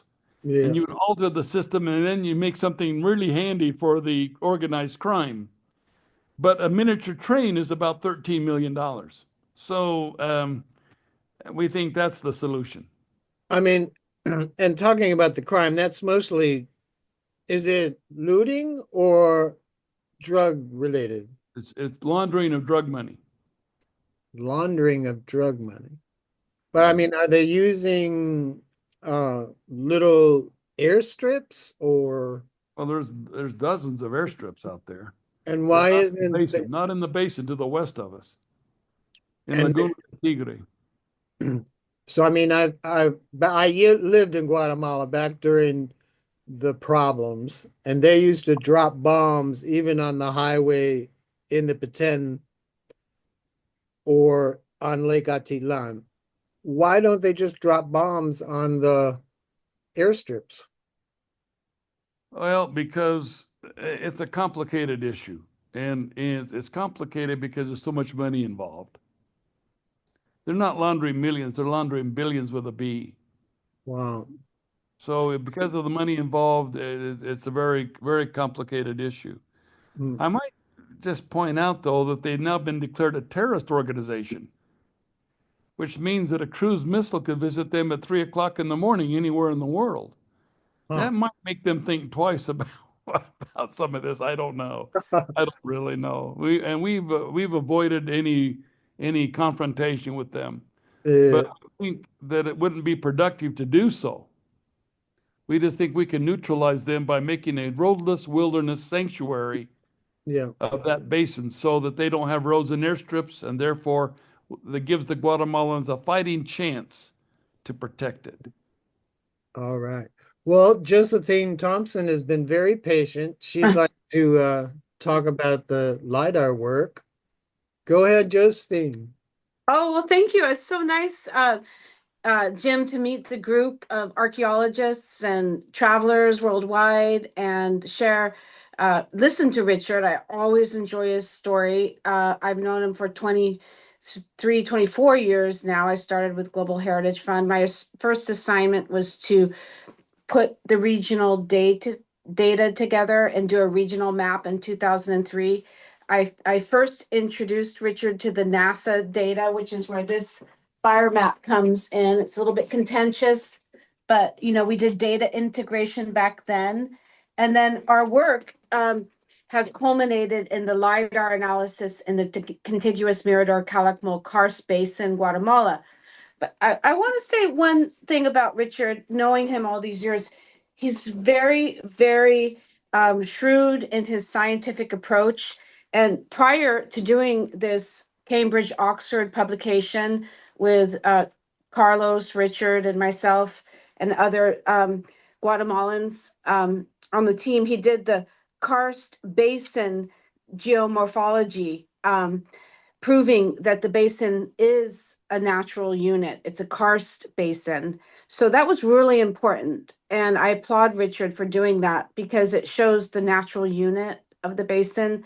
And also with our LiDAR information, it comes in on top of that showing the cultural unit. Now, why is this so important? Well, it's 500,000 acres. So you're looking at, you know, you're looking at the Grand Canyon, you're looking at Salt Lake, you're looking at some of these other major environmental units throughout the world. I live here in California, we have the Central Valley, but this one happens to be riddled with pre-classic settlement patterns. And then with this scientific evidence, we can prove beyond a doubt that it's the largest density of pre-classic settlement in the world. So it's time for the world to step up. I think with everybody's help, I encourage you to read these scientific papers, promote them, and to develop a good network here. And anybody wants to reach out to me, I'm happy to share data and promote scientific discovery. Thank you. Josephine, can you put your email to me in the chat? Sure, absolutely. Yeah. All right. So good presentation. I just happy to meet and see the enthusiasm and listen to Richard and I go down to the basin, 5 times a year. Oh my I God. have more mud on my boots than all of my colleagues, and I'm proud of it. And well, anyway, I can't wait to get back down there again. And every single time I find myself trapped in the mud, but it's okay. Wow. It's part of life. And Yeah, I'd be totally interested in, I think Richard's already sent me the paper, but I mean, hearing from you directly would certainly, you know, kick me in the butt to publishing it in, yeah. in the couple of newsletters that I am editor of. Oh yeah, in today's collectivism world, yeah. So downloading the paper, reading the paper, promoting the paper, that's really, we can do that. Then, there's I love and adore Richard because he's not an armchair archaeologist. He's been the first to bring out the politicians from Guatemala to the site, even extremely recently. So he promotes his project on all aspects. He's a very interesting and engaging presenter, and the only thing other than his presentation is being out there live at the site to capture his enthusiasm about the site. So I encourage everybody to go down there and just fight to save this really important region. I don't know what to say other than we all should be doing this, and so I just any way we possibly can support Richard. Please, let's do. All And right, his team, by the way. So he has a huge team. So big team, big team. yeah. So yes, please send me your email address. And I just Okay. want to point out to everybody that Mark Van Stone has added his email address to the main chat for everybody. If you want to contact him with any questions about the workshops in Guatemala. And then Richard, one last question. What are the chances of El Mirador being declared a UNESCO World Heritage Site? Well, we're working right now with Paris and UNESCO to see if that's a possibility. The problem right now is the logging concessions. They will never declare the basin a World Heritage as long as they're cutting down the forest all around it. Hmm. And so we have to negotiate with the communities, get them onto another alternative that provides similar or increased prosperity. We believe that ecotourism can vastly outpace the prosperity of the community as compared to the logging. And so by making that transition from a depredation or from a exploitation model to a conservation model, we think will dramatically improve their prosperity, and that these ancient cities are the catalyst economically to make that transition possible. Hmm. All right. And Barb, you want to unmute? Do you have any comments on those early glyphs and stuff? No. I wish that I did, but I really don't know a lot about the early phases of the writing system. I'm much more a classicist in that sense, but I will mention that I now have what I consider to be the definitive decipherment of the column T title, and I'm Great. writing it up. Fabulous. I'm writing it up. I'm working with Petra Biro, my Hungarian friend and collaborator, on this. And my plan, in fact, we've discussed it just today, is to put together a PowerPoint, turn it into a PDF, send it out to a few colleagues, and maybe even put it up on academia.edu, and really get the idea out there, because it is so important. I think that it's important to actually, stake a claim on it, so to speak, and then write it up for publication. But I think that we finally, we've got a few keys that really do unlock it. Great, wonderful, Barb, to hear from you. So, Barb worked also on the Apocalypto film. And yeah. That was quite I an appreciate experience. your effort there, Barb. It really was fun to see what you did with that. Well, it was fun to be in the post-production studio with Mel and the gang, and helping coaching the actors during the ADR phase, Right.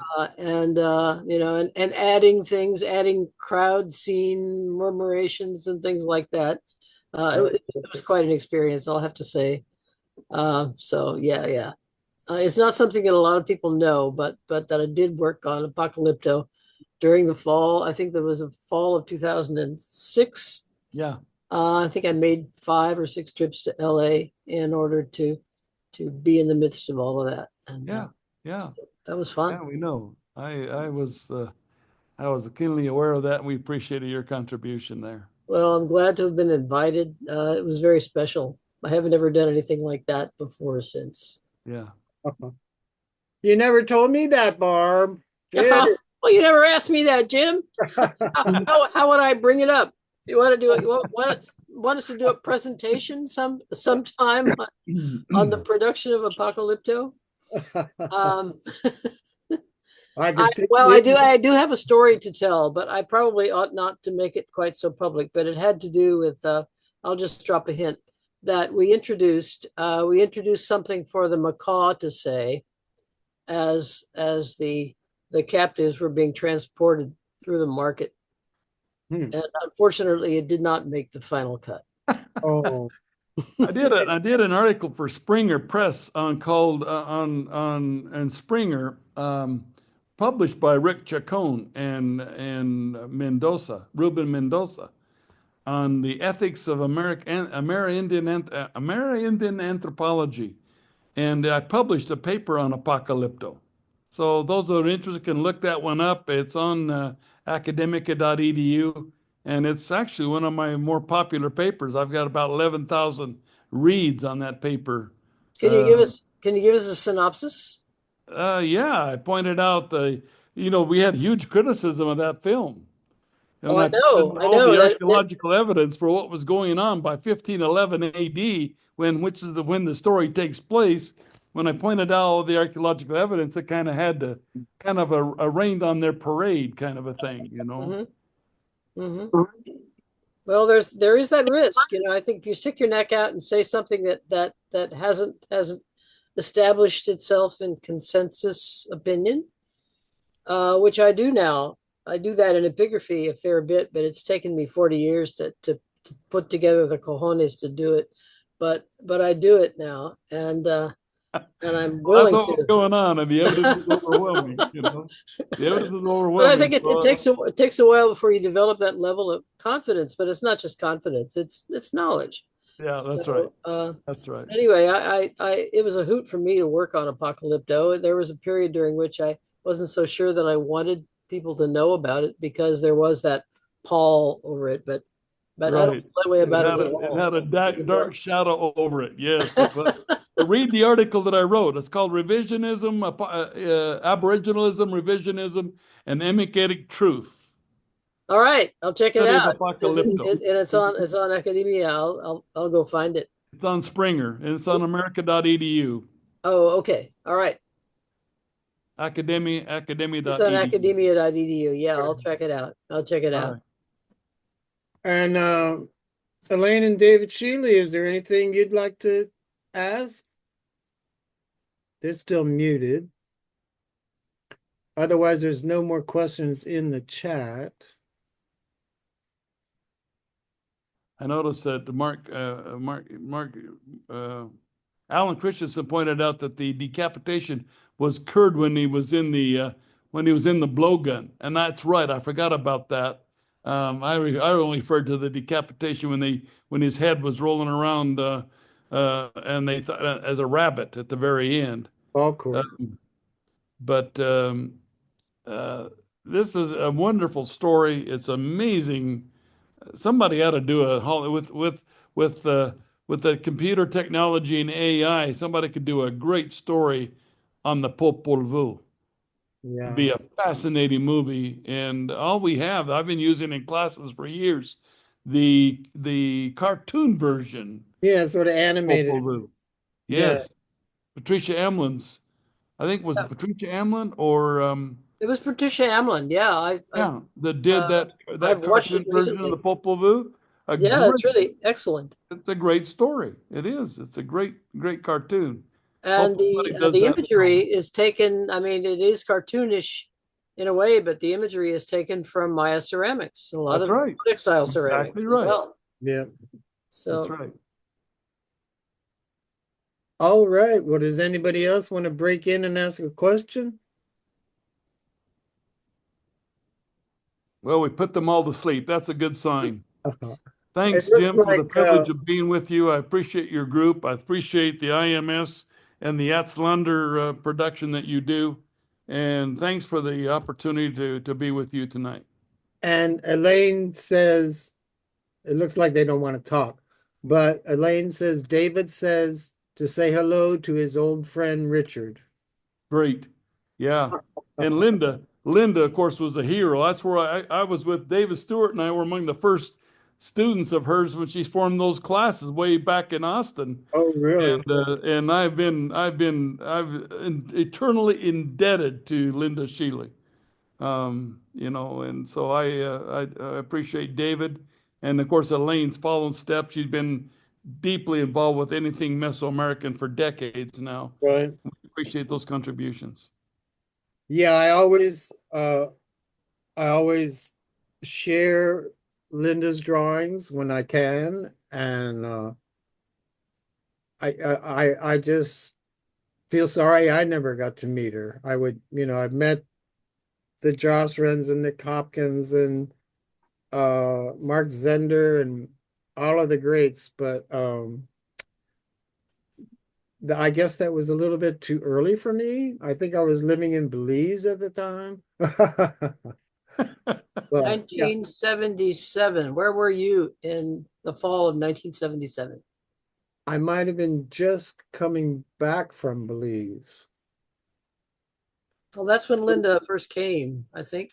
Oh, really? I think it may have been the spring of, well, 77 was the first. No, I think it may have been the spring of 77 when she gave the first of the many Maya meetings, workshops. Hmm. Yeah. And that was here in Austin. I was there. Yeah. Yeah, I think I started going in 1980 and 81 is when I first started going too. But anyway, what a great contribution that was, because it established a whole, and guys like Mark Van Stone were intimately involved with this too. It established a whole generation of Maya epigraphy and Maya linguistics with Nick and Nick Hopkins Catherine? and Catherine? Yeah. yeah, Catherine. it was a great because you put the linguistics with the glyphs. And there Peter Matthews, of course, was intricately involved with that too. So this was a great epic in Maya studies that launched us into a whole new stratosphere of thought and a whole new perspective from an emic perspective and an etic perspective. The etic from the archaeological perspective and the emic views from their own writings. And it's Right. a way to understand and deal with ancient Mayan civilization now. And to me, she was at the forefront of bringing an aspect of Maya spirituality back into what they were finding in the dirt, Yeah. She so Well, Charlie, and what Alan Christensen and these scholars that dealt with the Popol Vuh, the opportunity to get insights, little pieces of that we can look from a contemporary perspective and throw it back in the past and say that's what that is, or yeah, that's what they might have been referring to. yeah. And for example, the Three Stone Place, and we have the translation of the Popol Vuh by not Alan. Who was the other guy? The great one, Dennis Tedlock. Dennis Tedlock. It was actually his wife that was overhearing the conversation between two Maya priests about the celestial hearth, and Yeah. that's how we got the story of the Orion and the two knees as the celestial hearth, and the nebula M42 was the fathers of creation. Until we got the Hubble, we didn't really know, though that really is a star generator. That nebula M42 really is a star Right. generator. Right. But Yeah. Maya had great insight that was absolutely stunning. Yeah. Dennis and Barbara stayed at my house for 5 days right before the turn of the century. We had them well, I was the only one that had challenged Dennis to do one of his plays. So I did a presentation with him as the king and me as the captive in The Man from Robbie Now. And I had my band play and all this and all that. It was like standing room only at the Institute of Maya Studies when we used to have in-person presentations. Yeah, that was good times. I have a signed copy of he gave me 2 or 3 books, but I have a signed copy of his Popol Vuh. Hey, Jim, I remember that at the IMS meeting. Right, Michael. We're all dressed up. You were playing the part real good. It was fantastic. And they didn't kill me at the end. You know, We loved it. It was great. they went off script. It was great. Jim, if I may, because parry off of what you said, because what you said was very important. That is a big difference maker in my family's tradition, was being Western educated and reviewing primary resources and archaeological documents to incorporate what was found into spiritual practice. So, like Linda Sheely, very much a hero, because there is a literacy deficiency in Latin American third world countries. So my family's tradition was always about adapting, becoming educated, and then traveling around the Maya world where we couldn't if we stayed in our home countries, and we weren't as economically prosperous. So the inclusion of the greats that are even in meetings like this every Monday night, we're grateful for that. And I think my work is all about making that breakthrough, blending ethnic practitioner with archaeological findings. And sadly, that's not the case for some closed Maya traditions that do remain in the homeland. That's a great comment, Solomon. And I have to say that the guy that ignores ethnohistory or ethnographic data is missing a great part of the story here, because that gives us little clues into the ancient past as well. And a lot of those traditions are still passed down today. I saw, for example, in ceremonies that were done at Mirador, I saw scenes that would be replicated on monuments being performed by priests and priestesses in ceremonies. And the opportunity to see that and to understand the ethnographic continuity that still exists even after 500 years of colonial occupation. The continuity is still passed down and still preserved in many ways, is a great insight, and scholars have to pay attention to the Right. anthropology of archaeology as well as the archaeology. Yeah, there's been so many of them that have commented or written about Maya spirituality, and they've never attended a Maya ceremony, and that just behooves me.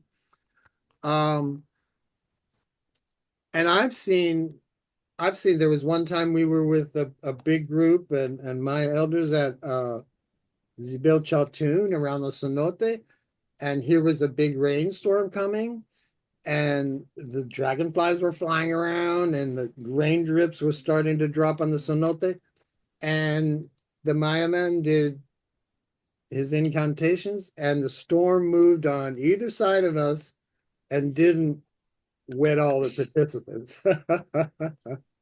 Oh, yeah.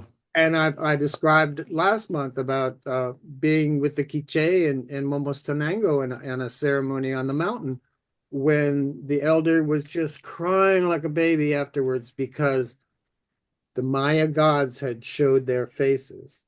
So this is something that's still happening. I mean, when they're doing a petition, when they're in a cave, when they're got a group and they're calling in the gods and all of the people all of the beings that on different levels that they are petitioning, they really are doing that. And it's not just words, it's a communication that still exists to this day, you know.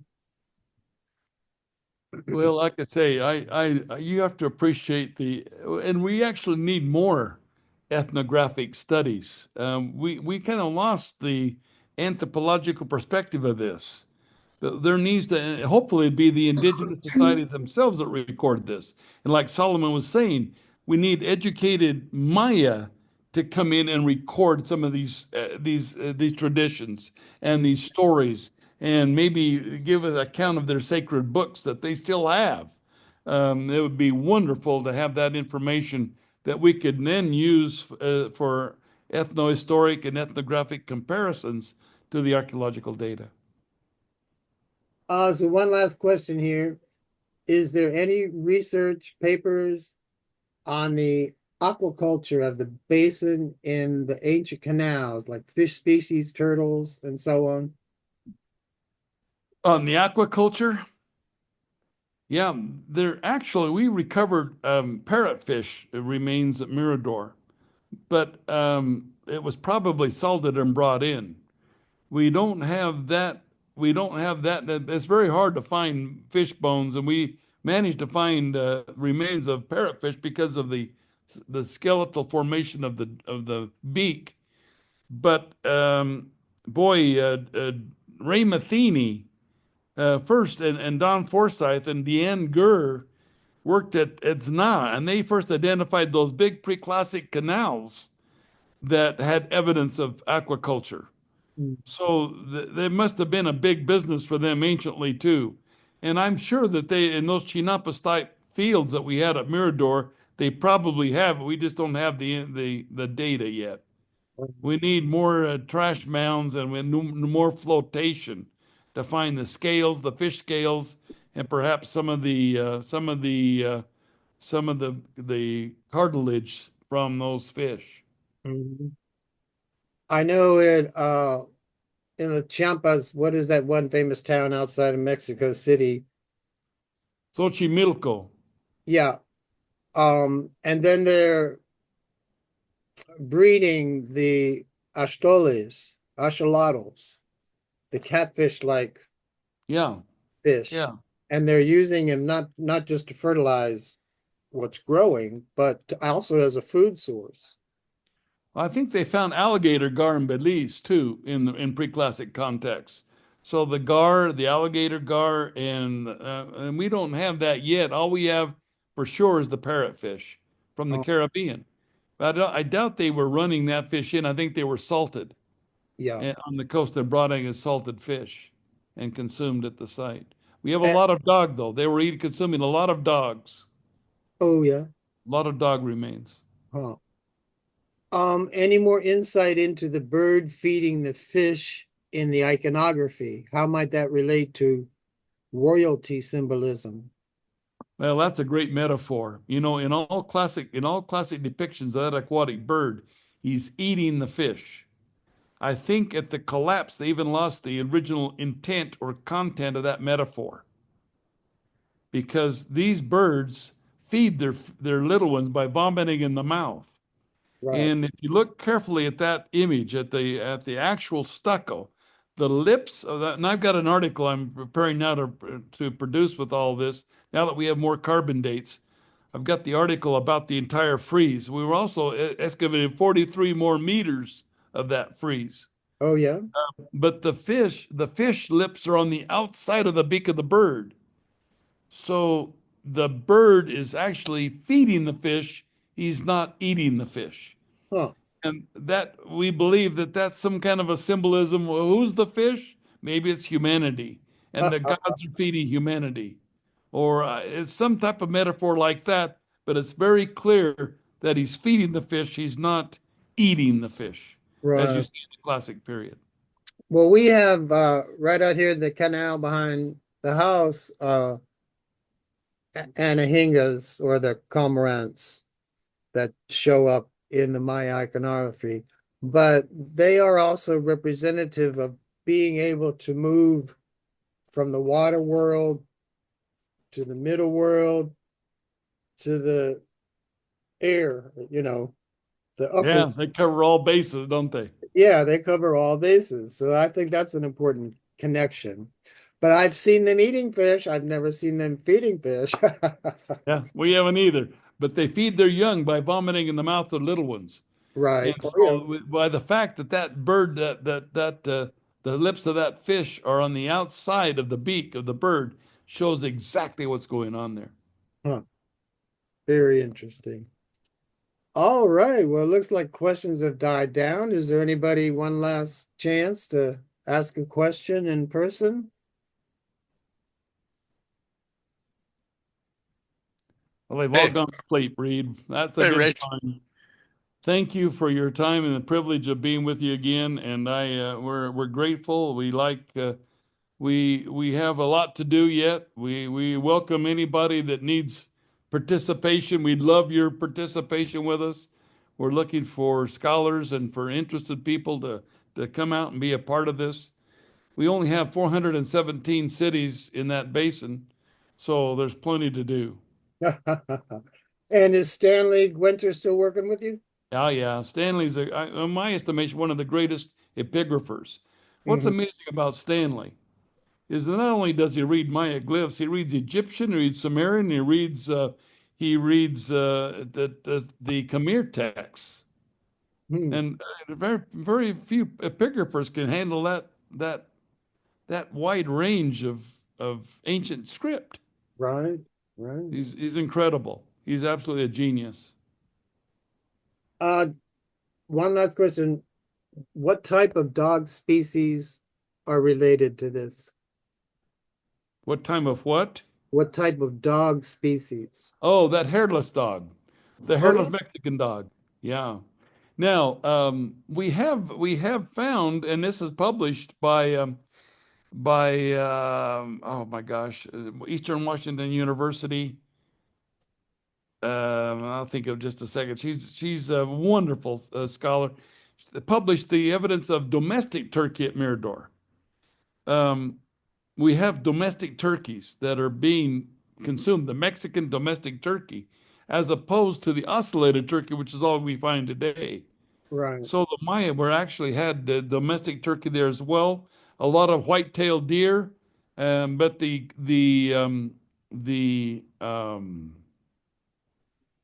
the actual evidence for dog is pretty universal at the site.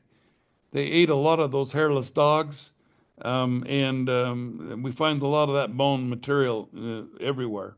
White-tailed deer, we found some iguana, but I've never seen an iguana anywhere in the basin. Oh, Never really? seen one ever. I think they were all, my opinion is they may have been all hunted out by the early chicleros, Right. that were in 1904. They were hungry. These were easy prey, easy picking. And that's probably why we don't find any sloths there either. Hmm. Interesting. Yeah, you'll have to visit me here in South Florida because I got iguanas. And once they befriend you, I mean, I feed the birds. I feed about 45 ibis every day. Uh, but the iguanas will get jealous that I'm feeding the birds, and they'll come running over and jump up on my lap and Oh my and gosh. just take the big pieces of the slice of bread out of my hands. So they want their fair share. That's amazing. Yeah. Well, Well, I it's can great to see confirm all of that. you. I respect and admire all of your contributions over the years, and we all owe a tremendous debt of gratitude to all the scholars that have made this story more of a reality. And my hats off to all of you that are dedicated linguists and epigraphers and archaeologists, anthropologists that made this story more valid. Thank you, Richard. And Josephine with the NASA work feeds over 50. Wow, Josephine, I'm impressed. Huh. 50 what? 50 iguanas? I was thinking she meant the birds, Oh, but maybe not. Oh, yeah. So the birds, definitely. So big topic, Jim. Last year did lots. I was inspired by a site in Guatemala and Antigua called El Pilar. If you get to Antigua, go to El Pilar. It's Right. a beautiful basin.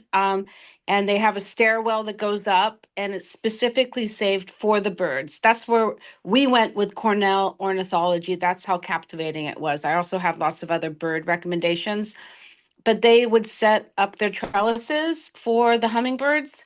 And so I took note. I was very inspired by the ornithologists, as well as, I'd spent 2 weeks with them in the basin. So they'd get up at 3 in the morning with all of their sensory paraphernalia, and we'd go out and we'd capture the sound of the basin, and it was amazing. I never had that experience before in my entire life.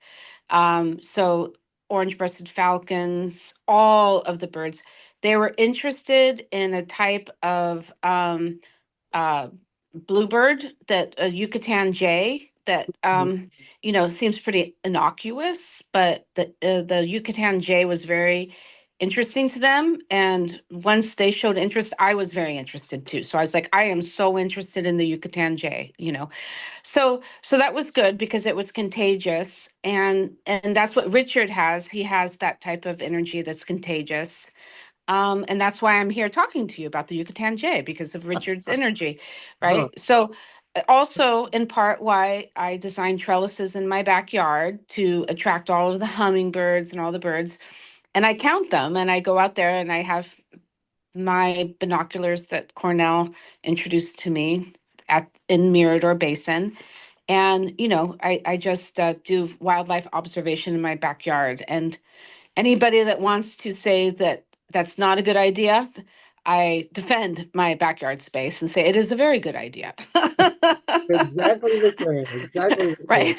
Yeah. I have my I see that Sim published the link on ResearchGate. I published the link to the Apocalypto paper. So if you get on Oh, there, you can right. copy excellent. that link. He did it at 9:05 p.m. You can see that right below Elaine Shealy's comment there. You can see that link to the Apocalypto paper. Right. And Yeah, you can and then see, the Karst Basin link, as well as the contiguous LiDAR study that we did, is also, I sent that link to the group. But all right. yeah. And I copy and pasted all three of them, so I'll look forward to playing with them. Well, it'll put you to sleep at night anyway. If nothing else, you'll have a good snooze reading those. Uh, But Yeah. it does deal with the subject in an interesting way, and you'll see how we dealt with that. And Yeah, I just grabbed the link. It's on ResearchGate, at least the one that he's posted. yeah, Um, sure, I'll check that out. I think you're mentioned in there, Barb. So just be aware. That's okay. I would be disappointed if I were not. So, great. I will absolutely check it out. All right, great. Well, again, it's fun to be with you. What a great group! I look forward to being a member of this group because I appreciate what you put your hard work, Jim, and those articles you come out with, and the compilation is really kind of up to date. It keeps us all kind of on our toes as to what's coming out. oh, that's good to hear. That's good to hear. We appreciate that effort. Um, yeah, and then somebody made a comment on the YouTube video about like total bullshit or something like that. And it's like, come on, this is all based on scholars' work. I'm not the creator of this stuff. I'm just the communicator of this stuff. So it's weird to me when people who don't know comment like they know, Is this was that a recent comment? on my Orion. Yeah. Oh, it was about your Orion presentation. Yeah. Yeah. Uh, I guess if they can't imagine it, that it's not true for them, well, I think that's a particularly touchy topic, and I'm sure you know that it is, and I think particularly during the lead up to 2012, Uh-huh. that there was a kind of schism not so much in the scholarly community, but between scholars and everybody else who Right. took the 2012 issue very seriously. And I can speak for myself that I made an effort to sort of sit on the fence, not because I was afraid to engage, but because I wanted to engage with both sides. Hmm. And it was a dangerous place to be. You're getting, people are taking pot shots at you from both sides for doing Right. that. And I just came across your paper. Who did you release a paper about About with? 2012 About 2012. You did it with with. Mark Van Stone. Yeah, okay, Don Mark Van Stone. We won a prize. I think we got 1,200 euros or something for that Yeah, paper, which was a lot of fun to write. And I think that it does kind of sit on the fence. yeah, I mean, it certainly appeals. It was intended to appeal to scholars, but also to recognize that for the Maya, this was not just a casual casting forward, a ho hum sort of thing on Tortuguero Monument 6. It was actually a pretty serious, prophecy for them, and the whole right. idea that prophecy was fundamental to them, and we could prove it. So Yeah, I want Victoria Bricker came to my rescue in like the January issue after the December 2012 issue. I wanted to go with like my Maya Quiche friends. They celebrated it as the end of one 13 Bakhtun cycle and the beginning of another one, which means in my glyph signature in each issue of the Explorer that I would have 000 something something, mhm. which I did. And then there were other people saying, no, it goes on to a pick two and it goes all the way up to 20. And I'm like, yes, I agree with you. It can go up to a pick tune, but I'm honoring the modern Maya and what they believe. I mean, I don't know. I Well, still, the thing is that there isn't, and there wasn't only one way to look at it. I right, think you can look at the West tablet of the inscriptions at Palenque and realize that at Palenque they were very much fixated on the count up to the woo, first Pictune, and they completely ignore the 13th Baktun. They don't even mention it. They mention the 12th and the 14th, and they deliberately skip the 13th. huh, And obviously that was a political statement or an absence. Uh, right, and so I think that there were I won't say that there were competing schools of philosophy of time so much as just different ways of structuring the universe as they saw it. right. So And it would be a completely different story if there wasn't that alignment with the sun and the crossroads of the ecliptic and the Milky Way. If that was, 2,000 years off or something like that, I would have well, I made think a bit. part of the argument is it actually takes about 34 years for the whole passage to occur. Right. And that the 2012 date doesn't fall precisely in the midpoint. It's off by a couple of years. And Michael Grove is the person and I'm sure that he will, to bring in to talk about this, Yeah. because he's the person that knows the most about it that I know, about how the long count was set up, who did it and when, and Right. what it represents. It's not just the last time that the Baktun turned around, but it's when the long count actually was initiated, and the astronomical content at that time and the motivators at that time. And so, yeah, he's someone to actually have. Yeah, he'll be speaking in March for the Aztlander, so we can ask him about it then. He's going to be talking about astronomical cycles like the tropical year and the sidereal year, Right. encoded in the text of Palenque. And since I know that paper intimately because I proofread it for him and discussed it extensively, that I'm absolutely certain that he's right. And actually, in the March issue, I reproduced that paper, except for the couple star maps of the king's birthdays and the mention about the meteor shower. Otherwise, I have his whole paper. And he got back to me and said, well, I'm going to maybe condense it because you don't really have to publish the whole paper. Well, it's a long paper. Yeah, it is. It's like 13 pages. That's coming out at the end of this month. Yeah, and Yeah. the March issue.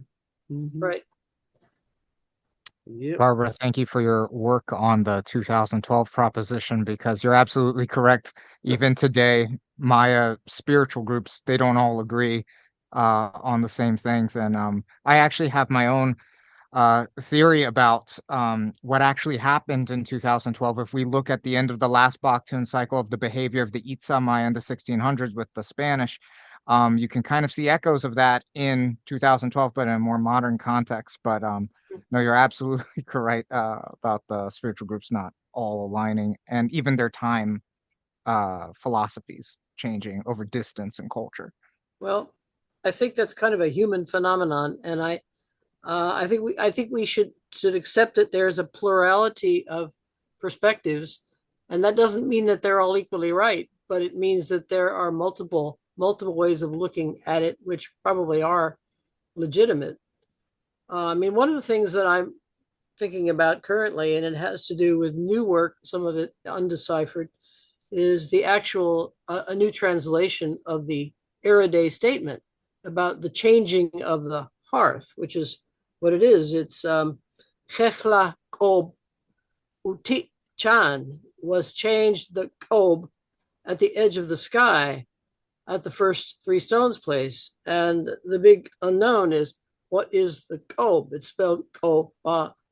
And I have recently spotted something on one of the Tikal bones that I think explains it.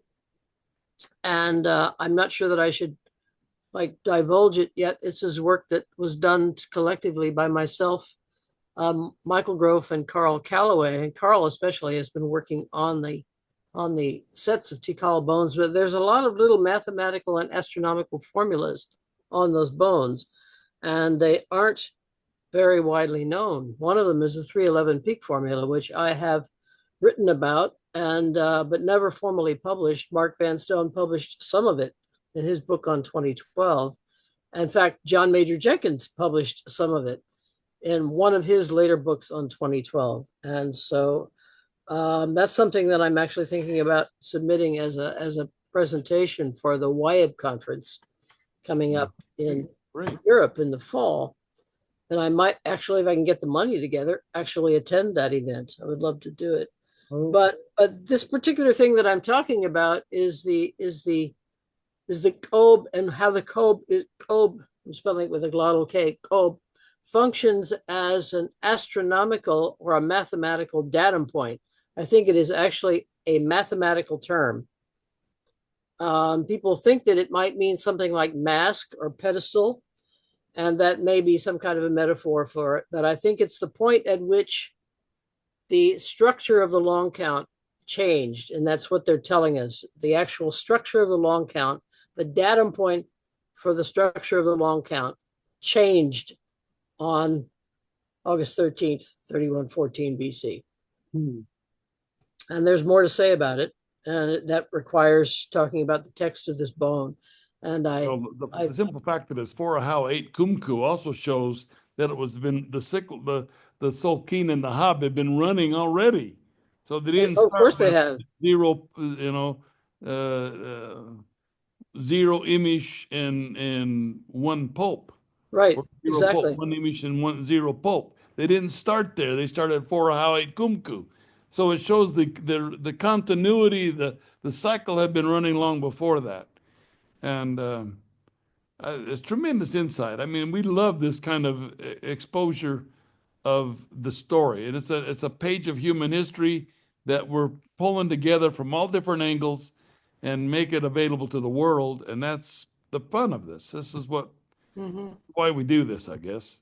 Because well, just on that note, I'd like to put in a short plug for Raphael Girard.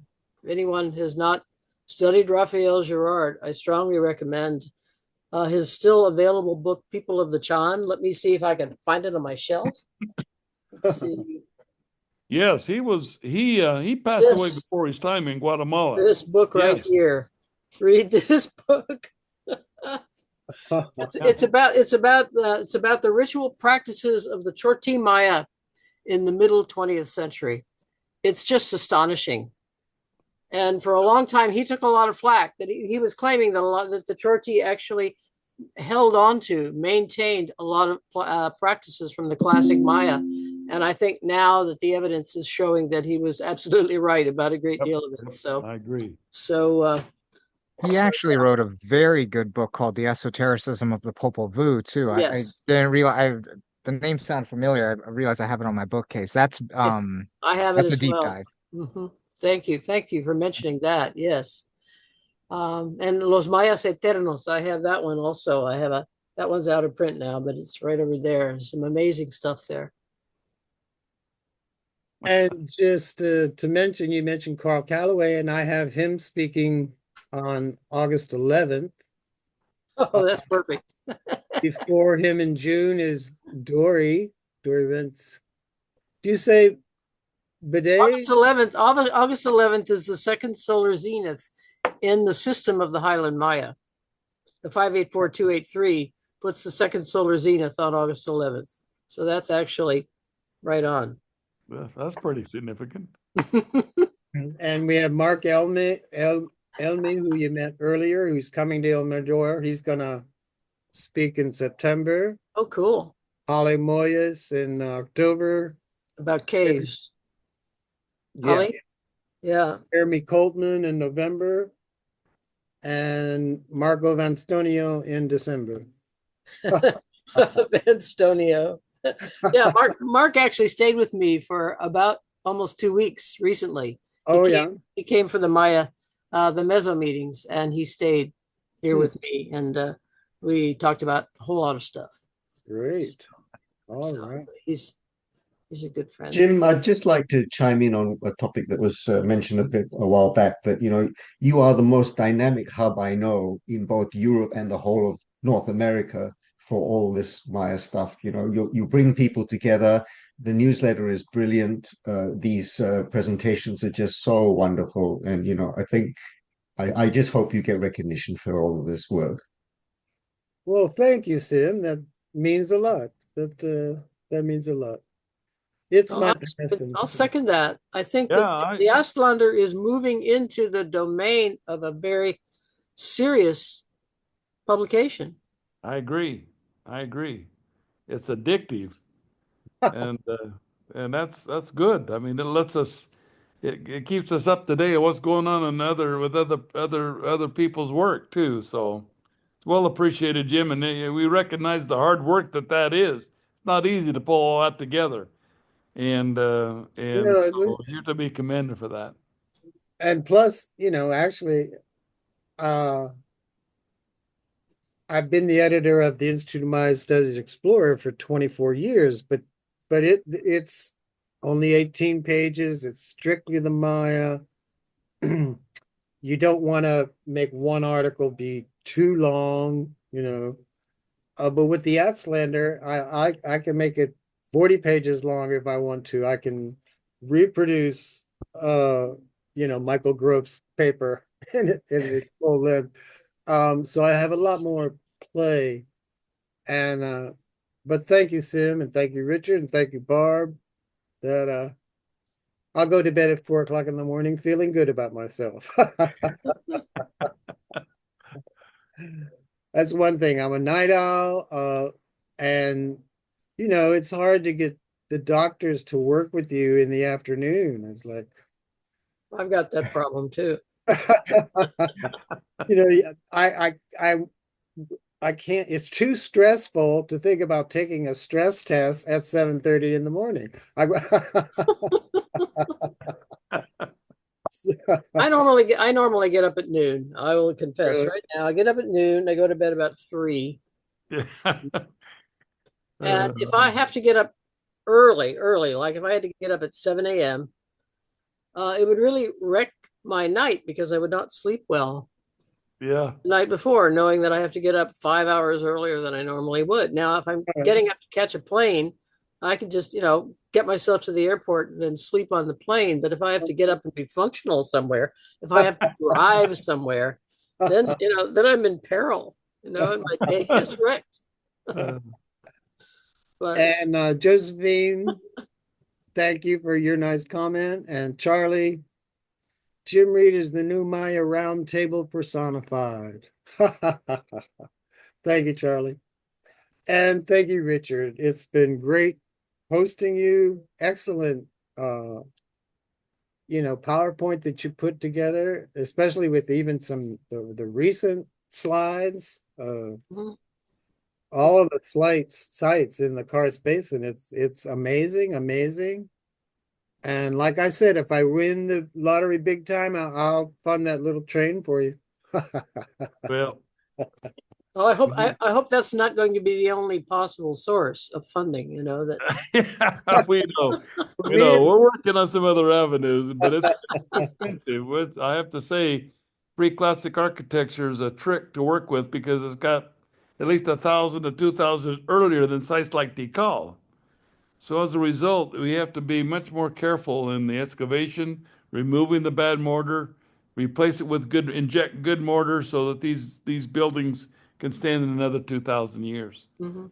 And we invite you to come see it. Come see it while you can. It's absolutely astonishing, and it's great to see the difference between the pre-classic architecture and the classic architecture is night and day.